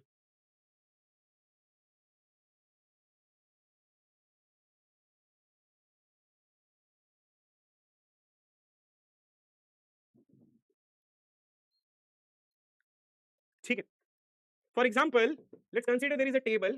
In this table, A, B, C. There is another table. Let's consider D and then E. Now, everyone, please try to understand. A is your primary key, ठीक है, and B is your alternate key, ठीक है. Now, D is referring to B. D is your foreign key, where E is a primary key of this table, ठीक है. For example, age इस table का primary की A है, so I will write A1, this is A2, this is A3, this is A4, this is A5, this is 2, this is 3, this is 4, this is null, this is 8. For example, ये this is 2, this is 2, this is 2. Let's consider E1, this is E2, okay. Let's consider this is E3, this is null, let's consider E4, ठीक है, और 8। अब यहां पर देखना, there is a mapping from here to here. This is an example where it can also point to what? Where it can also point to, ठीक है, and this one is pointing to 8. अब अगर आप देखोगे तो this null value is not related to this null value.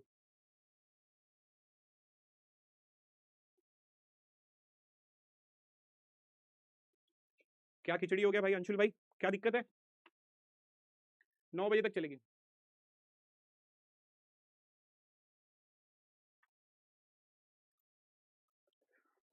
क्या दिक्कत है? Got it? डेफिनेशन क्लियर है और have a doubt?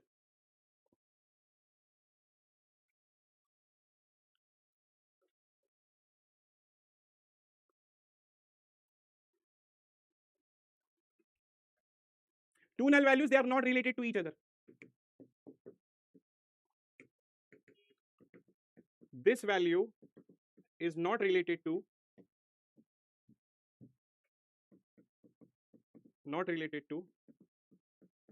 any record of parent table. ठीक है, done.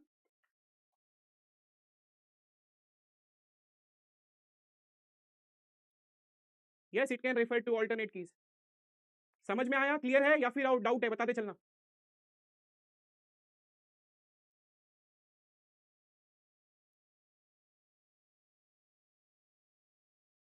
No, foreign key, it is a set of attributes, so it can have a one attribute or it can have a set of attributes. तो ठीक है, मैंने आप लोग, हाँ question आएगा भाई, रुक जाओ, ठीक है.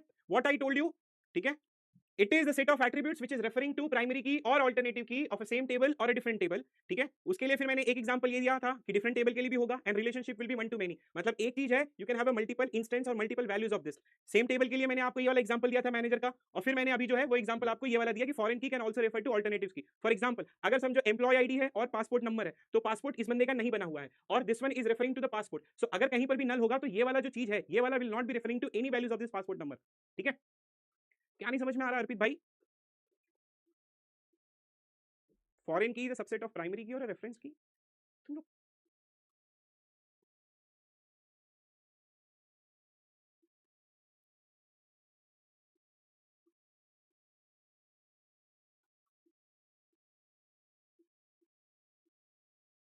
अरे मेरा पॉइंट क्यों नहीं समझ रहे हो आप लोग? ठीक है, चलो डाउट बताओ, आपका डाउट क्या है? डाउट है ऑल्टरनेटिव कीज का.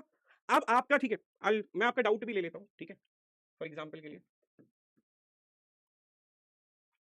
ठीक है, let's try to understand this.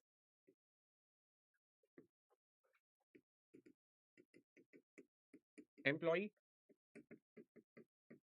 Department, रुक जाओ वेट करो, सब बता रहा हूं. ठीक है, इसमें सोशल सिक्योरिटी नंबर ये प्राइमरी की है और इसका फॉर एग्जांपल यहां पर डिपार्टमेंट नंबर है और इसमें मैनेजर एसएसएन भी है. ठीक है, this manager SSN is a foreign key which is referring to this SSN. अब ये आपका डिपार्टमेंट नंबर है which is a primary key of this table. Now this one is referring to this. Now this one will become foreign key, this one will become primary key. Here here this will become foreign key, this one will become primary key. तो दो table को हम यहां से mix कर सकते हैं, we can easily get it.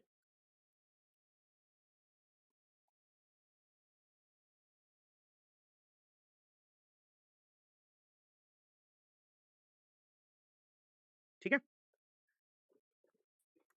Clear है ना या फिर अभी भी डाउट है आप लोगों को? चलो फिर मैं आगे बढ़ता हूं. ठीक है, if it is clear then will move ahead. ठीक है, आगे का आप देखो.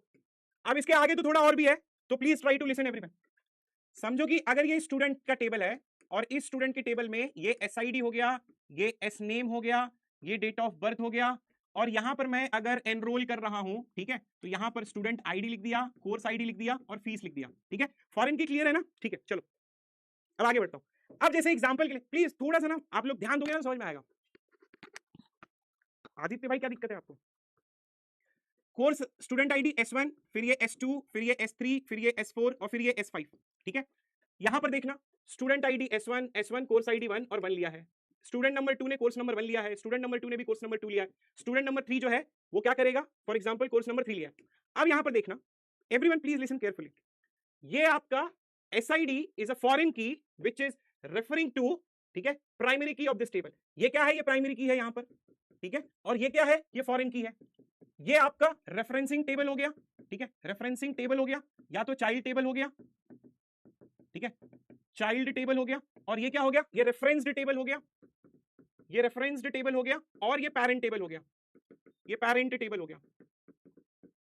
अब होता क्या है, ध्यान से सुनो, आगे मैं बता रहा हूं, ठीक है। Null is not link to the previous table. ये तुम लोग मजाक कर रहे हो कि डाउट पूछ रहे हो? Please ask the valid doubts, ठीक है। मेरा पॉइंट ये है कि कभी कभी हमें क्या होता है कि हमें इस टेबल में हम वैल्यूज इंसर्ट करते हैं, कभी कभी हम वैल्यू डिलीट करते हैं, और कभी कभी वैल्यूज अपडेट करते हैं। So what are the chances that we are getting, ठीक है, समझ में आया मैं अब क्या करने वाला हूं? What will happen if I will insert some values into the parent? What will happen if I will delete some values in this parent? अरे भाई अभी भी लोग alternate keys table can have many foreign keys, अरे बताया तो भाई, अभी एम्प्लॉय वाला तो एग्जांपल लिया था ना, उसमें 2 फॉरेन की थे।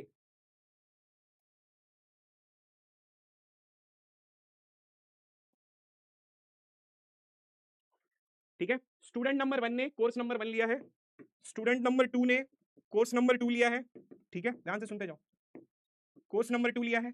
ये एक ही स्टूडेंट है, मैंने एक कोर्स डिस्क्रीट मैथ्स का लिया है, मैंने एक कोर्स डीबीएमएस का लिया है। स्टूडेंट 2 ने एक कोर्स डिस्क्रीट मैथ्स का लिया है, एक कोर्स डीबीएमएस का लिया है। स्टूडेंट 3 ने एक कोर्स 3 का लिया है।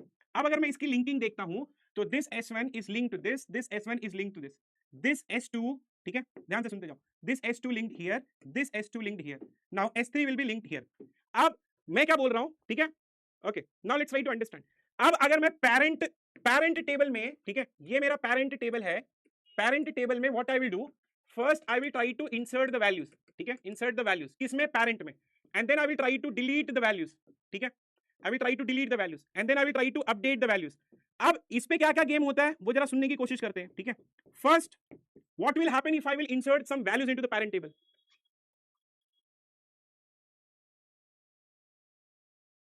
ठीक है, what will happen if I will try to insert some values into the parent table. For example, अगर मैं इसमें कोई भी एक नया वैल्यू ऐड करूंगा x6 करके, तो क्या यहां पर कोई प्रॉब्लम होती है, क्या कोई वायलेशन होगा? नहीं, कोई वायलेशन नहीं होगा। Are you getting my point? No, there would not be any violation, क्योंकि अगर मैं नया कुछ ऐड कर रहा हूं, क्योंकि भाई ये देखो, सुनना, ये 5 ही लोग काम कर रहे हैं, एक नया एम्प्लॉय आया है, अगर एक नया एम्प्लॉय आया है तो उसकी वैल्यू तो मैं आराम से ऐड कर सकता हूं। So if I am inserting something, there is no foreign key violation, there is no foreign key violation. Got my point? अगर मैं कोई भी इंसर्ट करूंगा, किसमें इंसर्ट करूंगा, अगर मैं पैरेंट में इंसर्ट करूंगा, कोई नया एम्प्लॉय ज्वाइन कर रहा है, तो भाई फॉरेन की वायलेशन थोड़ी होगा, कुछ भी नहीं होगा, it does not have any problem at all। लेकिन what will happen if I delete some values? What will happen if I will delete some values? कभी कभी क्या होगा, फॉर एग्जाम्पल के लिए, अब जैसे मैं S3 डिलीट करना चाहूंगा, ठीक है, S3 C3 का एक ही इंफॉर्मेशन है, तो ये क्या बोलेगा, भाई डिलीट मत कर। First of all it will say that don't delete. So अगर फॉरेन की वायलेशन आ रहा है तो फर्स्ट कैटेगरी क्या हो सकती है, ध्यान से सुनना, फर्स्ट कैटेगरी ऑन डिलीट, ठीक है, ऑन डिलीट नो एक्शन, ठीक है। अगर समझो यहां पर अगर मैंने S3 को डिलीट करने की कोशिश किया, सो ऑब्वियसली S3 की एक ही वैल्यू अवेलेबल है यहां पर, अगर मैं S3 की एक ही वैल्यू अवेलेबल होगी, ये मना करेगा भाई नहीं करना है,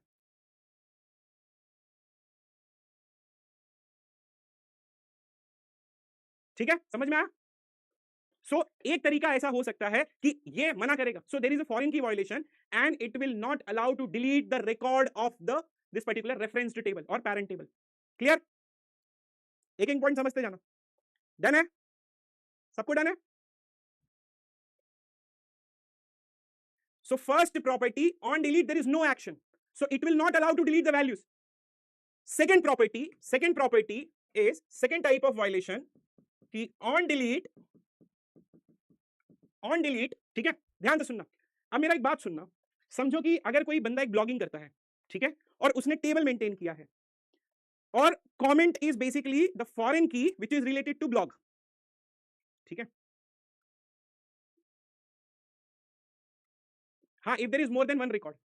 सेकंड, देखो मैं आपको पूरी पॉसिबिलिटीज बता रहा हूं, पूरी पॉसिबिलिटी ये है कि एक तरीका होता है, ठीक है, अगर मैं इसको डिलीट करना चाहूंगा, फॉरेन की वायलेशन देगा मेरे को, समझो मैंने एसक्यूएल कमांड मारा कि delete this, foreign key violation आ गया। और ये चीज कब मेंशन करनी होती है, जब आप टेबल डिसाइड कर रहे हो, जब आप टेबल बना रहे हो, तो वहां पे आप स्पेसिफाई करोगे कि ऑन डिलीट नो एक्शन। इसका मतलब वो डिलीट करने नहीं देगा। क्यों? अगर एक ही इंफॉर्मेशन डिलीट हो गई तो डिलीट हो गई। तो ये पहला तरीका है।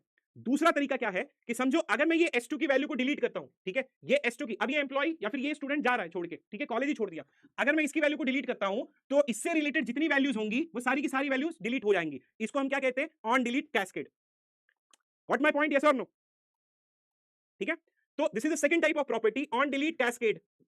ऑन डिलीट कैस्केड क्या कहता है? अगर मैं एक वैल्यू डिलीट करूंगा तो उससे रिलेटेड जितनी भी वैल्यू सारी डिलीट करनी पड़ेंगी। एग्जाम्पल के लिए जैसे अगर ब्लॉग है, अगर कोई एक ब्लॉग आप डिलीट कर रहे हो तो उससे रिलेटेड जितने भी कमेंट होंगे तो सब डिलीट होंगे। Got it? Got getting my point? So on delete cascade एक तरीका तो ये है। दूसरा तरीका आपका ये है, या फॉर एग्जांपल जैसे आप Amazon, ठीक है, Amazon का ले लो, ठीक है, Amazon पे अगर फॉर एग्जांपल आप लॉग आउट मारते हो या आप अपना अकाउंट डिलीट करते हो, ध्यान से सुनना, Amazon पे आप अपना अकाउंट है आपका, आप क्या करो? डिलीट कर रहे हो अपना अकाउंट, आपको दोबारा नहीं जाना है Amazon पे। तो जब आप डिलीट करोगे तो आपसे रिलेटेड जितना भी ऑर्डर आईडी होगा वो सारा का सारा डिलीट हो जाएगा। ठीक है, this all are the possibilities, this all are the possibilities. So on delete no action, मतलब यहां पर मना कर रहा है। कभी कभी देखो सिनारियो बता रहा हूं मैं, and this is your default condition. Third point क्या है? ऑन डिलीट, ठीक है, ऑन डिलीट सेट नल। ये तरीके हैं, जब आप टेबल क्रिएट करते हो तब उस टाइम पे आप ये चीज स्पेसिफाई करते हो। नो एक्शन में रिपीट कर रहा हूं मैं, पहले सुन लो। On delete no action, on delete cascade, delete किया सब डिलीट हो गया। On delete set null, for example के लिए अगर मैं S1 डिलीट कर रहा हूं तो ये फॉरेन की वायलेशन से कभी कभी अलाउ करता है based on the requirement, and then what it will do, it will be writing the null values, it will be writing the null values. अगर चाइल्ड की इंफॉर्मेशन मेंटेन करनी है, child की इंफॉर्मेशन मेंटेन करनी है, and if you do not want anything into your parent node, then you can write the null values here. तीनों समझ में आ गया? जब भी आप डिलीट करते हो तो तीन पॉसिबिलिटी बनती है। पहला, डिलीट करने नहीं देता है। दूसरी पॉसिबिलिटी, डिलीट करने देता है और फॉरेन की जितनी वैल्यूज है सब डिलीट हो जाती है। तीसरी पॉसिबिलिटी, पेरेंट में आप ये काम कर रहे हो, तीसरी पॉसिबिलिटी क्या है कि आप डिलीट कर सकते हो बट चाइल्ड में जाके आपको नल सेट करना पड़ेगा। क्लियर है? तीन पॉसिबिलिटीज होती हैं फॉरेन की वायलेशंस में, डिलीट में। Is it clear? Done everyone?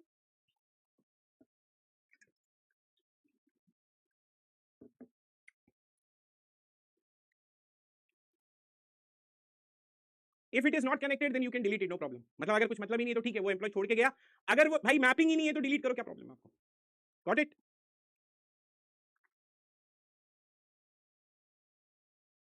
Clear है?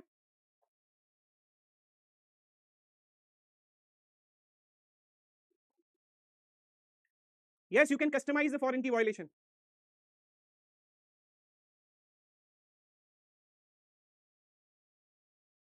लास्ट वाले में मैंने क्या बताया?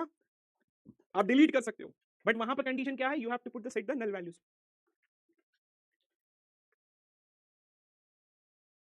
ऑन डिलीट नो एक्शन, अगर आपने फॉर एग्जांपल जब आप टेबल क्रिएट कर रहे हो, टेबल क्रिएट करने के टाइम पे अगर आपने यहां पर on delete no action, it is basically by default, मतलब फॉरेन की वायलेशन होता है, it is not allowing, okay, foreign key violation,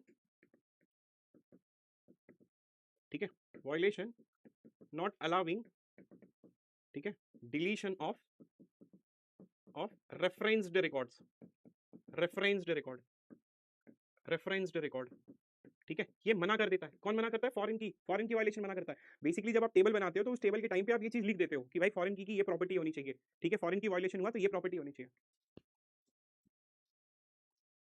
अब आपका अब आपका कॉन्सेप्ट ये है, ठीक है, नहीं आपको मैनुअली नहीं करना है, मैनुअली नहीं करना है। I mean you have to give a command, ठीक है, आपको कमांड देना है कि डिलीट दिस वैल्यू, ठीक है, फॉर एग्जांपल आप कमांड दोगे कि डिलीट S2, अगर डिलीट S2 करोगे तो फॉरेन की ऑटोमेटिकली यहाँ पे नल क्रिएट कर लेगा।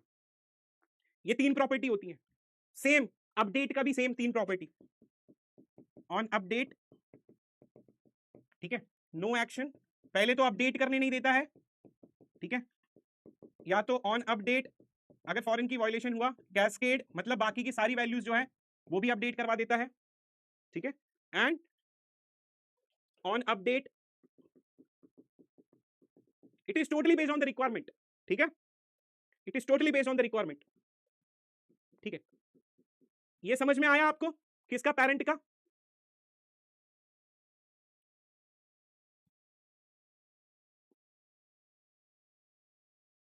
अरे foreign key is also primary key, foreign key primary key कैसे हो गया?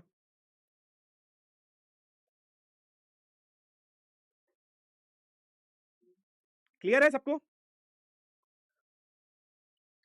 Is it clear?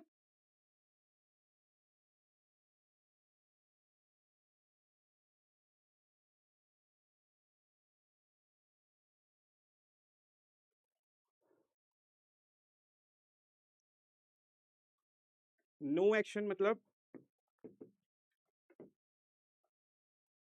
अगर आपने S3 को डिलीट कर रहे हो, यहां से डिलीट कर रहे हो, फॉरेन की वायलेशन हुआ, ये मना करेगा।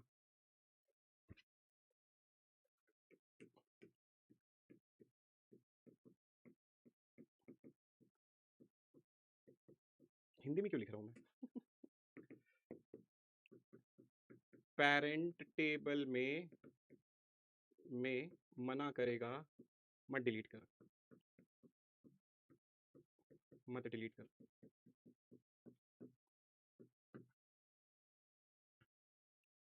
नो एक्शन का मतलब ये है कि आप यहां पे डिलीट करोगे तो इस पे बोलेगा नो एक्शन, नो एक्शन, मत डिलीट कर।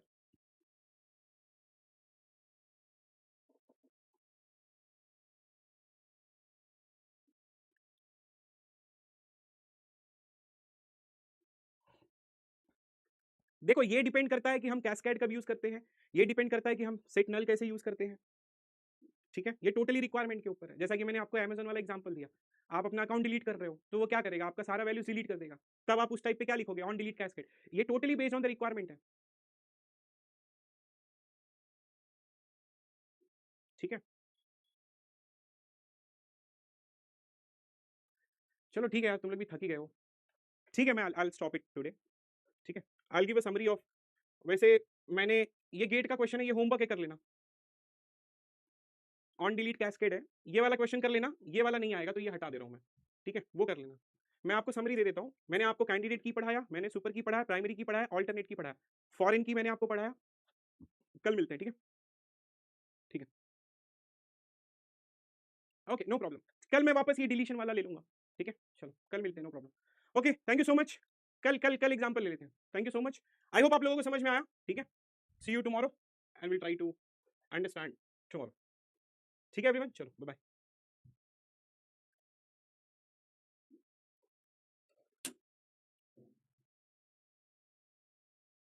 Okay, thank you.